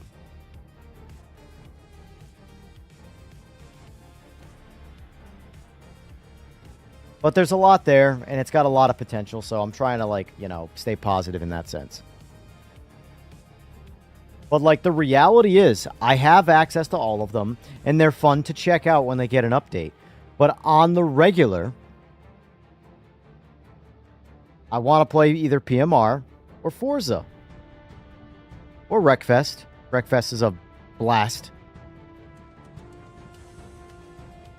I need a G Fuel. I'll be right back. I need a G Fuel. I'm doing way too much yawning.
Alright.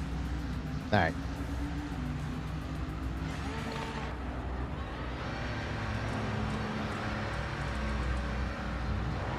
I'm fine with this UI. I have zero complaints about PMR's UI.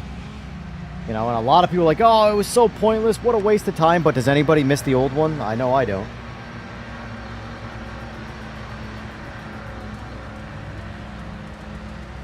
Oh, man. All right.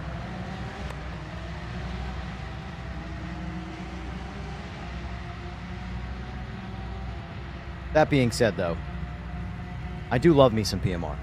I really do. I just want it to get finished. This game has a... There's something... There's an allure. There's an appeal to this game. Probably should have checked that before I pulled out. I got lucky there.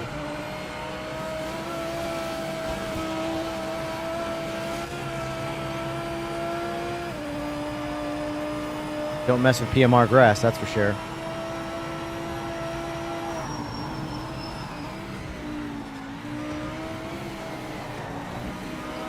I gotta get used to driving again. Oh, sim hopping sucks, man.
Okay, mate, be careful on the first few laps. This car brakes so much better than the Mercedes. I'll let you know when you can start to push. So much better than the Mercedes.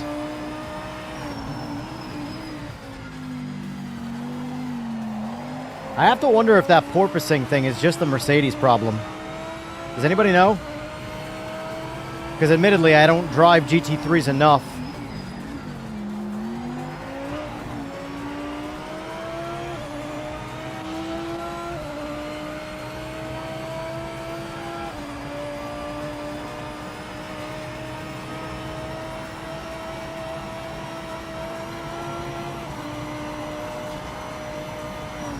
Yellow flag.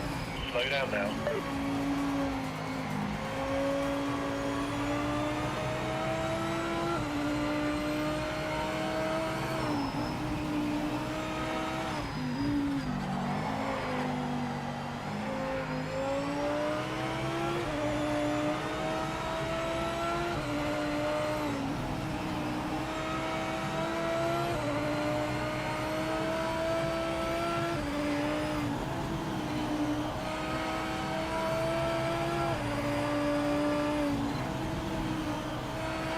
What I don't... This is how you know Kunos has rapport and Straightforward does not, though. The player base doesn't make sense. The amount of people playing AC Evo and the amount of people playing this truly doesn't make sense to me. This game is more complete.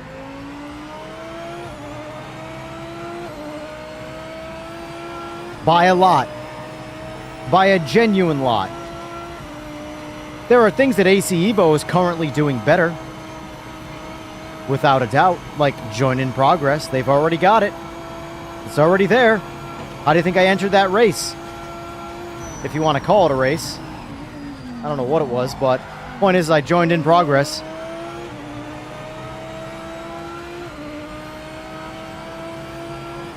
But this game has a single player. It's, you know, the AI is more polished.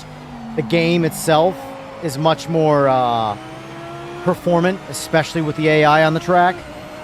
Visuals, Evo looks better right now. It is what it is. I don't think it has anything to do with the actual graphics, though. It's all the lighting, the shading, the color palette, all things like that.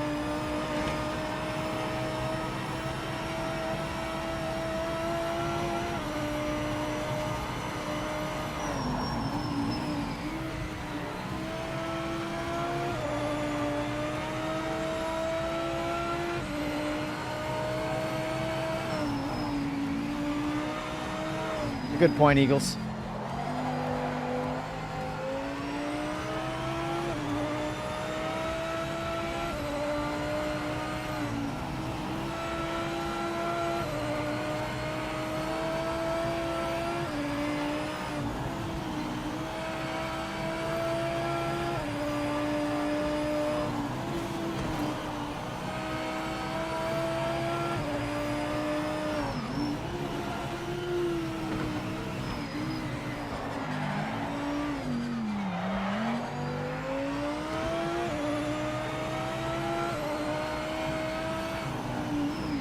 Ah.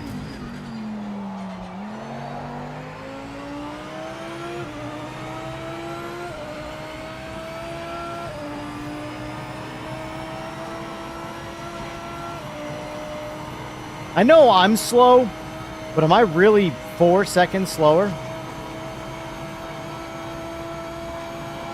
Yellow flag. Slow down now.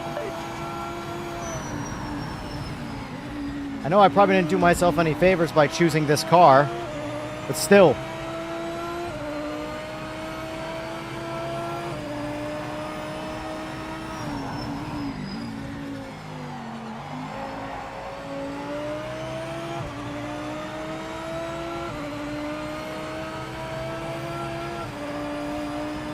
I'm not wasting my time with that.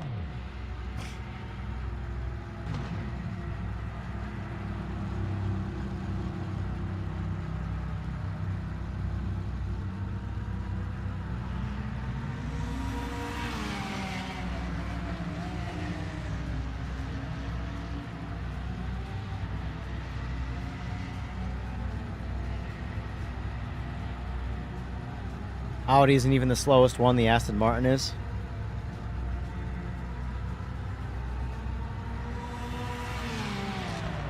I have no idea where that time is. I didn't drive great there, but I didn't drive 4 seconds off the pace bad. I mean, maybe I did. I don't know. I don't know where there's 4 seconds in this without changing the car.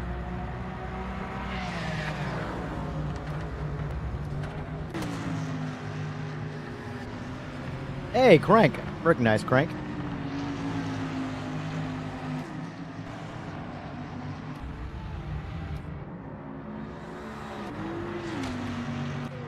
I do have to start practicing this, admittedly. I really don't. I do not. What you see me do on stream is what I do. If I'm playing this off stream, it's I'm testing something or someone.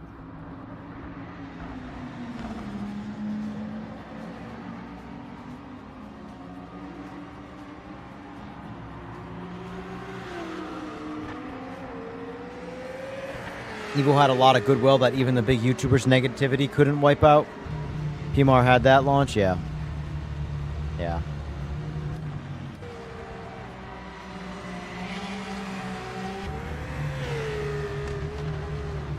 I mean, this is the thing, right? I'm gonna play whatever the hell is good. That's the reality of it. You know?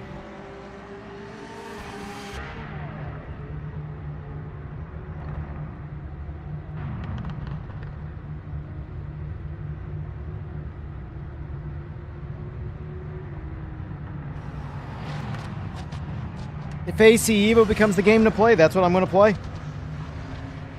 In terms of, like, it's good, I mean. Obviously, I'm not going to... LMU is obviously a good game that I just don't enjoy that much, so I can't really... I don't spend any time on it. But the reality is like, this is... Mind you, some of these games I haven't played in a while, but let's go over them quick while we wait. All right. Outside of the hours I've put in today, well, no, that's about right. So 677 hours in PMR. Evo, I've got 14 and a half in. Rally, I don't even have 2 hours in. AMS2, I got 133 hours. AMS2 is going to become my F1 simulator. They're really pushing in that direction, and I feel like that's a good idea for them. Horizon 6, I've already got 102 hours in. LMU, 44. Race Room, 81. Rensport, 32. Wreckfest, 8.5. But don't let the hours in Wreckfest fool you. Wreckfest is good. But now PMR isn't being reevaluated, and Evo probably will. Yeah. I mean, this is how I look at it, though, right? Truthfully. At the end of the day, we are going to get a good game from Straight 4 with PMR. How long that takes, I don't know. The order of operations, I don't know. But we will get a good game that is crossplay, that does all the things we want it to do. Will all of the devs be financially stable at the end of that game cycle? Will this game survive like that? I have no idea. But I know we're going to get a good game. And I don't sweat that one bit. Just a matter of how long it's going to take. But I'm all right with waiting. Even this game right now, the number one thing I wish this game had, the number one thing, more players to play with. So I could stream it and have fun. Or be pissed off. Either way, I could stream it. Right now, the one thing stopping me from playing this game more often on stream is that there's nobody playing it. And it's really hard from a streaming standpoint to play a game that nobody's playing. Wish that wasn't the case, but it's the hard truth.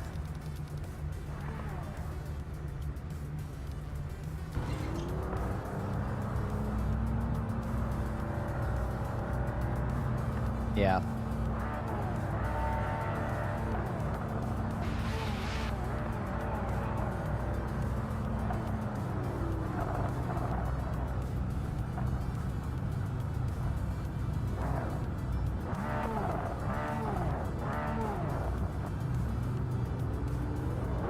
Because there's no doubt the game needs a lot. But the game is, like, more than playable. Think about it like this. If this game had a ton of players and regional lockdowns, not that I'm pushing for that because there's no players, so that's a bad idea. But if this game had a ton of players and regional lockdowns and no other issues were resolved, most people would love the shit out of playing this game online. But with low players, high ping, it becomes a shit show.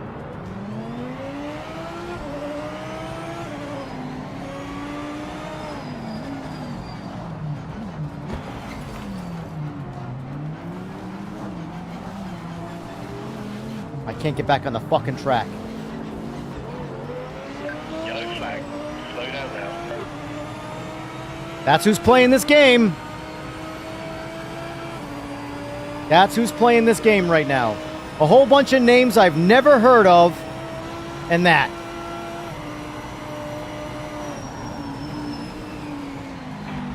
You still hit me.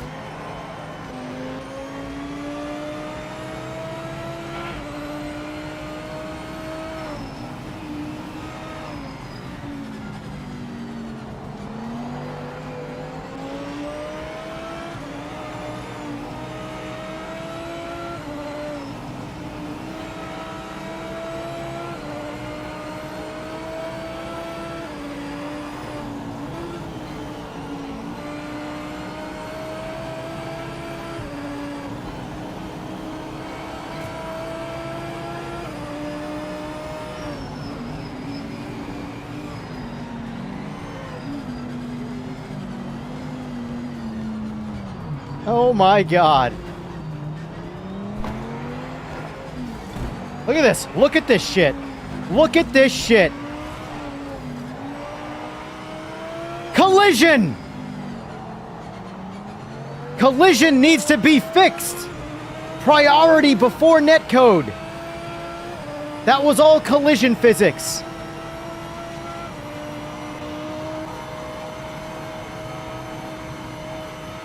What mountain do I have to shout that from? Ping is just a delay. That car, I was inside that car for a while. Watch out for debris. A lot longer than half a second, wouldn't you say? Well, a half a second is 500 ping.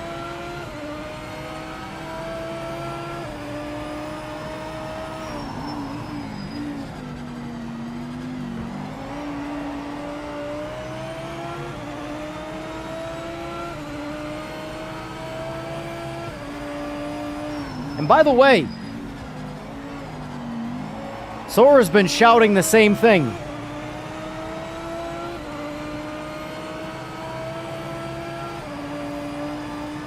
Collision needs to be fixed first. Order of operations. I know, like, Aris is he's a physics guy, like a actual driving physics guy. So that's where his head's at. Like, that's ping. That's bad ping right there. That guy, Jesus Christ. That's all collision physics. All that jank. Look at this. Yellow flag. Slow down now. What am I playing online right now in GT3, folks?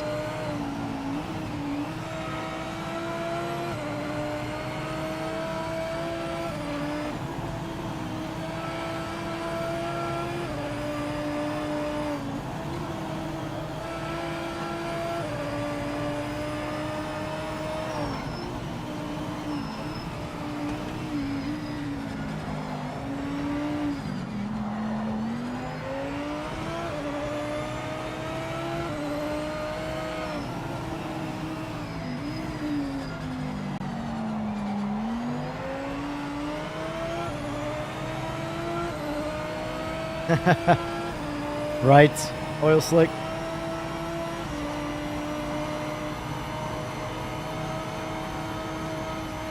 The problem with better driving standards, it's not something the devs can fix.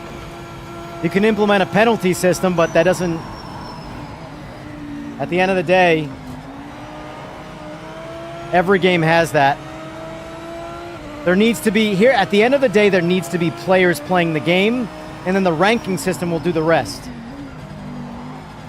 Like, dude, what are you... Good, I'm glad you spun out. That's what you fucking get. That's what you get!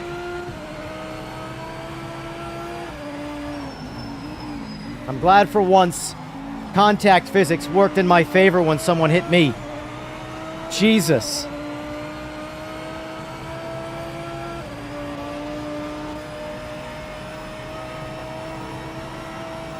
That's what you get.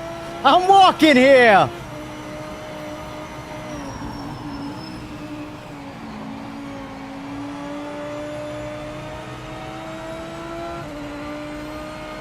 But, like, in my opinion, as much as I do want the GT3s to drive better, it's not a priority. In my opinion, it should not be a priority. You know? There's plenty good here in the driving of these cars to tolerate them. They're far from the worst GT3 experience. Far from the worst GT3 experience. However, collision, what has pissed me off in this race more? The GT3 that I'm driving or the collision? I can learn to drive this car better. That's not a problem. There's nothing I can do about collision. Yellow flag. Watch No! out for debris. Woof.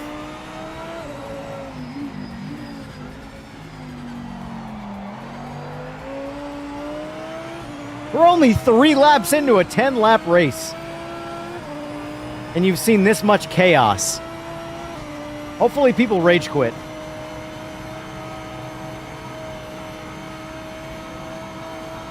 Yeah, I mean, I know it's not to blame the people playing the game. But the reality is that if more people were playing this, splits would happen. All of the idiots would stay in one split.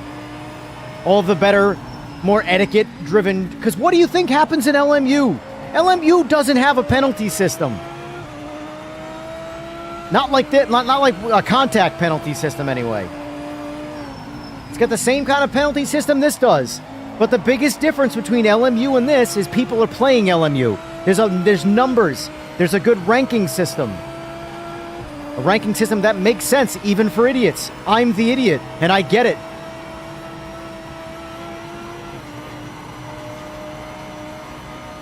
Collision, a good ranking system, and player numbers. This game would infinitely improve online. Infinitely improve. But it needs players. So you can separate yourself from the numbskulls. Because even if you have a good ranking system, right? You have the best ranking system known to man to split drivers up. If there's a 20-car grid for a race, and only 16 people apply for the race, Div 1's racing Div 5, and you gotta tolerate that.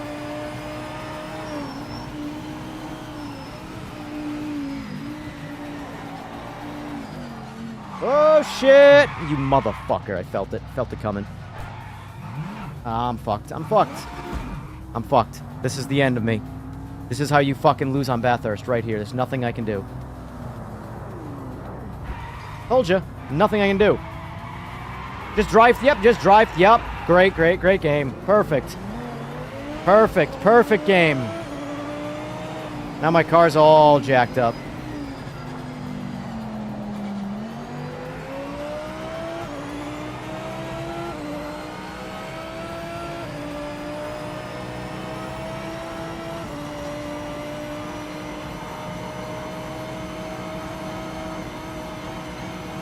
I don't know if you guys saw that guy's tactic of just driving through me after hitting me.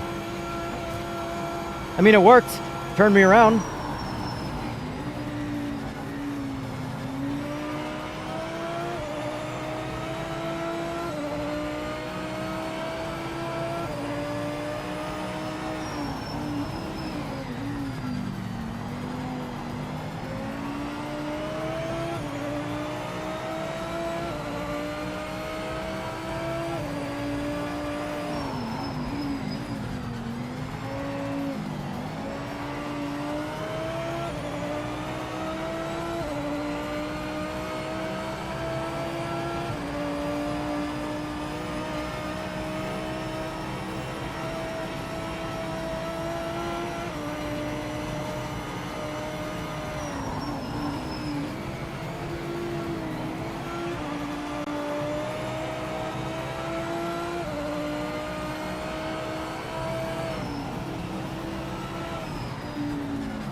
All right, let's put the pressure on him so he makes a mistake.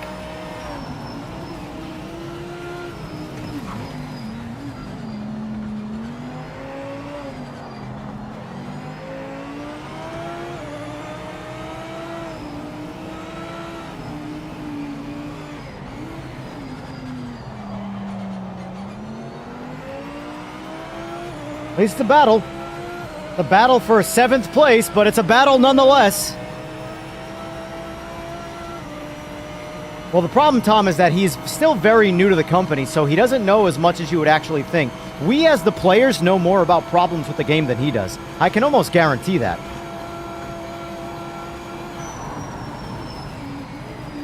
Like, he knows about collisions, but I don't know if he knows that collisions are nearly as bad as they actually are. Because me personally, like, I asked him a question that I didn't like the answer to, and it wasn't that it was his fault, but I don't think he realizes the problems. And when I asked him what he thought was the worst part about this game, or the game that needed the most work, and he said immersion.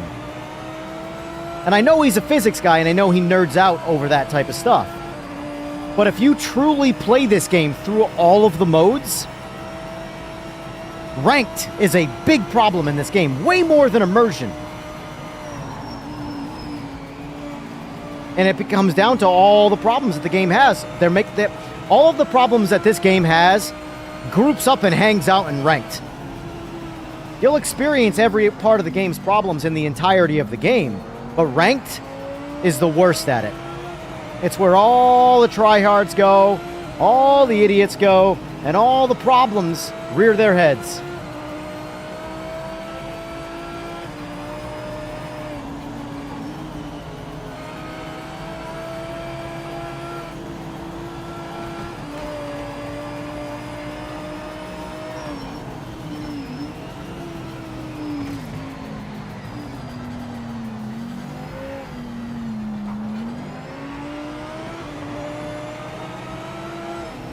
I got more pace than this guy through the downhill slope here, but without hitting him, I can't get in front of him.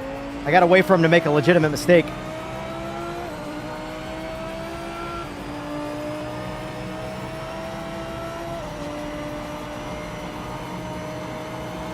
Yep. I agree with you, Tweeter.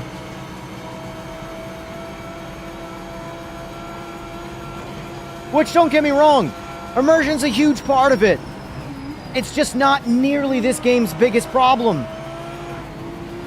I think this game is very immersive. Like, most of the cars in this game drive friggin' awesome. Hell, even the GT3s really aren't that bad. They're just not the best, so it's always easy to look at the best thing and be like, oh man, everything that's not the best sucks. But, you know, I don't know if that guy gave that up or what.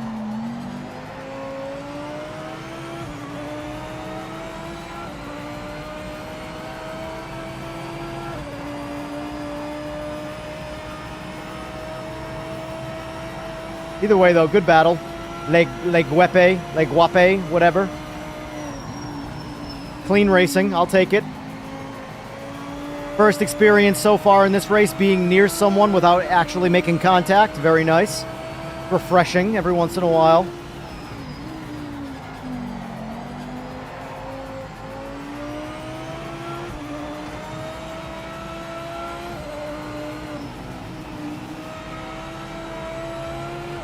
I am going to get off, though, after this race. I do have some stuff to take care of.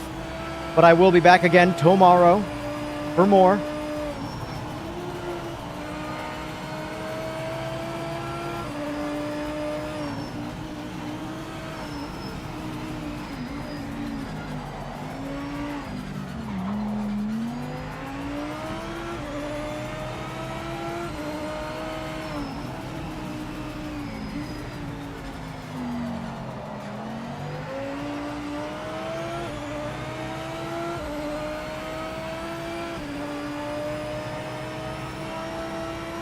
Something that's always been strange about this game to me, too, is how damage doesn't slow you down. My steering wheel's crooked, my windshield's all jacked up, but the car's no slower.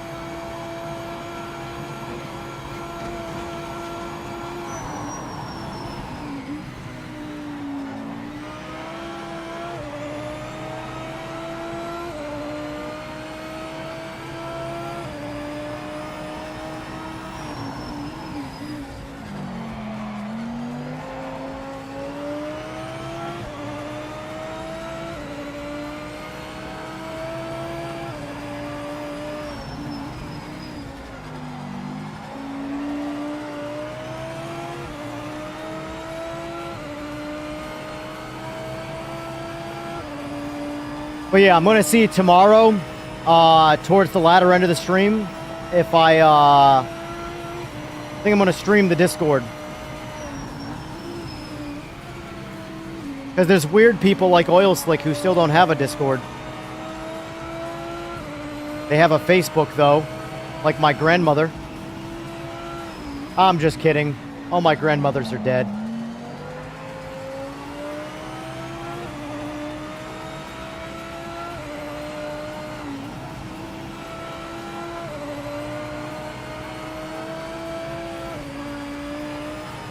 Was that dark? Did I go too dark right there? Oh, this game has a much better frame rate, much more stable frame rate than Evo. And I don't even want to like make it sound like I'm just trying to defend PMR, but it's not even close.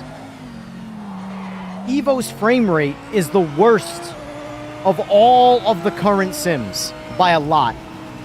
Sometimes it's good in certain scenarios and you really get to see the potential of the game. Sebring, not streaming, single player, gets super high frames and it's super smooth and it looks great. But it's only that scenario. And that's rough. I can stream this game. Look, locked at 144 frames at 80% of my GPU with 20% overhead left while streaming in cockpit view.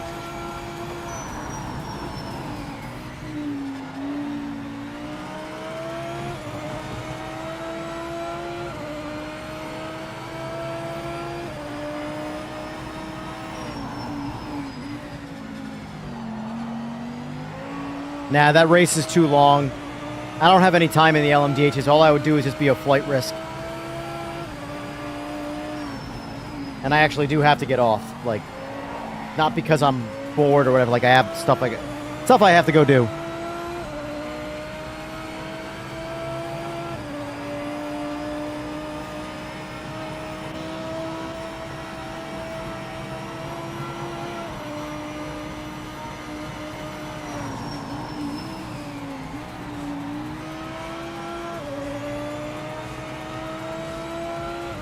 But like Evo's one of those games where in its best, it's great right now. But there is so much incomplete, so much there's not a whole lot to do. A lot of problems. It's weird too that how I'm just thinking too, like how often they've been releasing an update, which is fine. I'm fine with that. It's early access. If 1.0 is full access, I started playing Evo at 0.3, right? So from 0.3 to 0.7, that's 4 patches, 4 big patches anyway. There hasn't been a lot. So I'm just trying to think from like 0.7 to 1.0. How much more game is there going to be?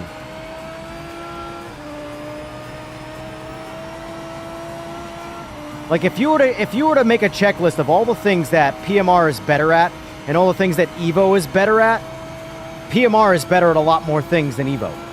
Soundstage, that's one thing I think is best in Evo over every title imaginable. They are crushing it with their soundstage.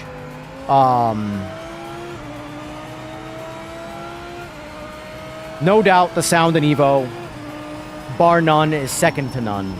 It really does sound fantastic. Especially this car in Evo. Visually, it's better. Not a whole lot better. I think a lot of it is just color palette and shading. You get this game's color palette and shading dialed in, fix a little bit of the graphical bugs. It's going to look fantastic. But that is a check box for Evo. Evo looks better, Evo sounds better.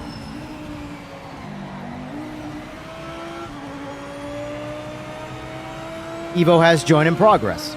We don't have join in progress on PMR, obviously. Soon though, hopefully. God, I can't wait. If I can stop talking about it. Hit for fuel. Hit this lap for fuel.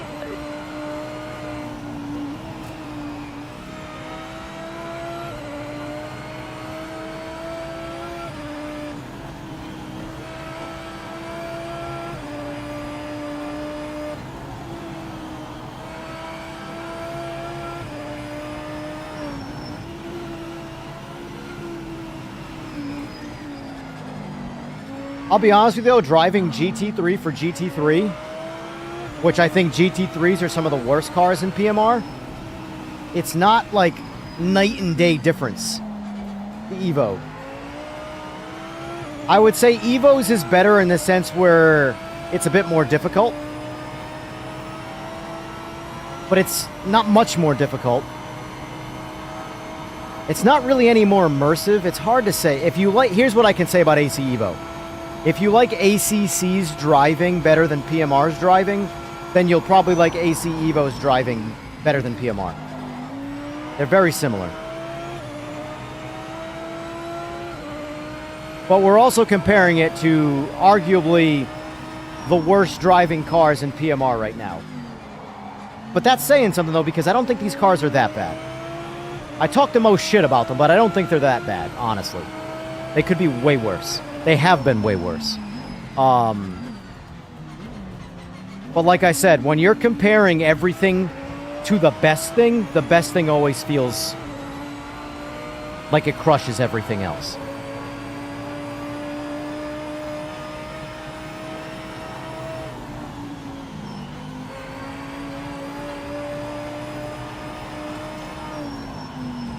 So if we're going by lap time,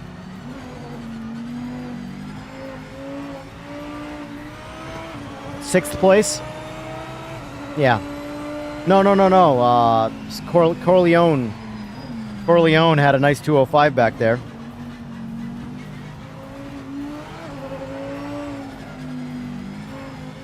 Yeah, go figure. The fastest one on the track by a landslide is the damn Porsche. Go figure. The only two cars that went under 205 were Porsches. And I went 206 in a car that I've no time driving, default setup, not a meta car.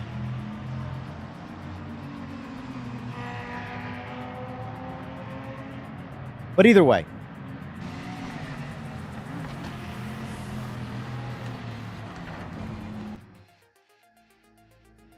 I didn't see the Mustang.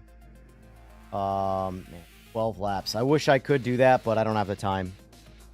But he's going to be here in 5 minutes, so we'll just chat for a little bit.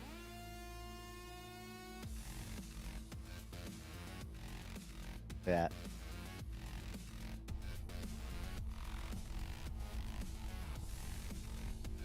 I do think EVO is going to be a fantastic game in the long run. I think this is going to be a fantastic game in the long run. It's really... This is not an easy comparison, EVO versus PMR right now.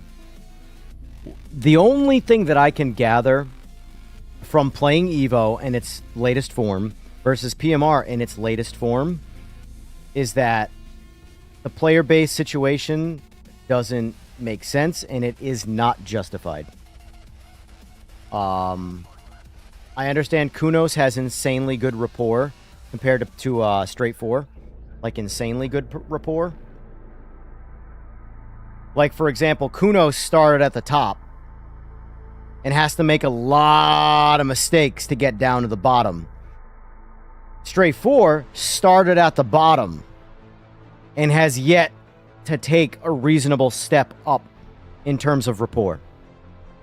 Because they started at the bottom because of Project Cars 3 and Ian Bell. That was it. That was how they started. That alone right there. You know, it's like I tell people in racing, you're only, no matter what you've done, you are only as fast as your last race. Because that's the last thing you did. So you have to think of the sense where, like, if you never do this again, that is your legacy, the last time you did it. You know? At least in the court of public opinion. Like, from a racing standpoint, or a fighting, let's talk mixed martial arts or UFC, randomly. You are undefeated. Ronda Rousey, case in point, completely resets the women's division in mixed martial arts. Just training through people, destroying people. She lost her last 2 fights. I don't even count the recent thing she just did. She lost her last 2 fights. You're only as good as your last fight. Done. No one cared about her anymore, like it never happened. In racing, it's the same situation. You can Max Verstappen your way through everything, lose your last race and retire. You're only as fast as your last race. So in the case of Straight 4, they were only as good as Project Cars 3. No matter how good Project Cars 2 was, they were only as good as Project Cars 3. And that was their starting point. And then they fumbled the launch. 2.0 fumbled again. Even though 2.0 was for the people who were playing the game, was a big update. It shouldn't have been called 2.0. The initial release shouldn't have even been called 1.0, let alone 1.5. The entire number structure has been amiss the whole time. But the thing is I don't care about the number structure. It means nothing to me. However, court of public opinion in the masses, it's a relevant talking point.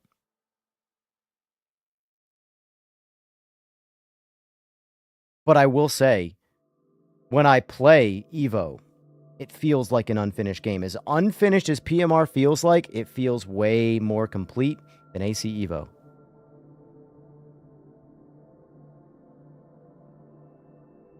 Either way, they both have a good ways to go. EVO has more. Once join in progress and collisions are sorted in PMR, that's going to fix a lot of the online bullshit with this game. The ability for me to sign up for this and just practice in ranked, that alone would polish up ranked without changing anything else. Just the ability to practice. And then if enough people play the game, the ranking system, if it works, should dial everybody in and put them where they're supposed to be. The good drivers will race the good drivers, the clean drivers will race the clean drivers, the bad drivers will race the bad drivers. And that's how ranked will work.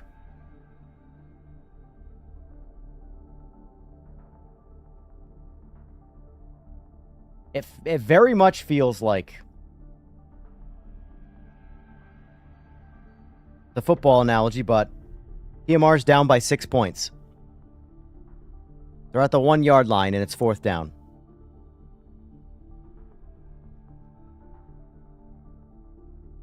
That's what it feels like with this game right now, where we're at.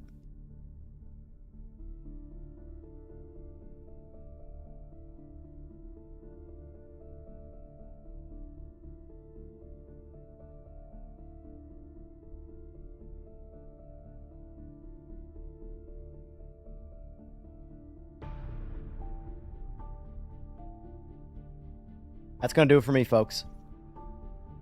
There's your poll. Do you prefer AC EVO or PMR based off what you see here? 78 votes rolled in. PMR took 67%. AC EVO took 33%. I agree with that.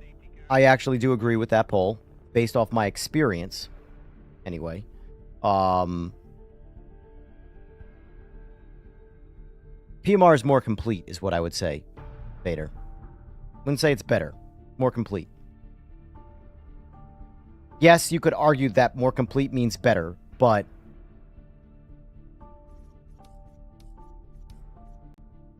I'm going to judge AC EVO much more harshly when it gets to 1.0. I know, I saw that slick. I can't do it either because I don't have time, but I'm going to judge EVO much harder when it hits 1.0 because the reality as to what matters more than anything else, this is why I say that number in the court of public opinion does matter, but in the grand scheme of things is irrelevant. So let's do this quick. Project Motor Racing store page. Here, hold on. Let me show you. November 25th, 2025. That was the first day the public could play the game. Essentially, the first day we could be beta testers for this game, right?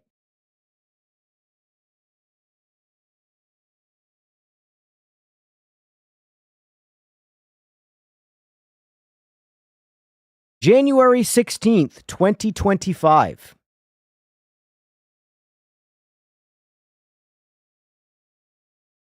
Ten whole months longer.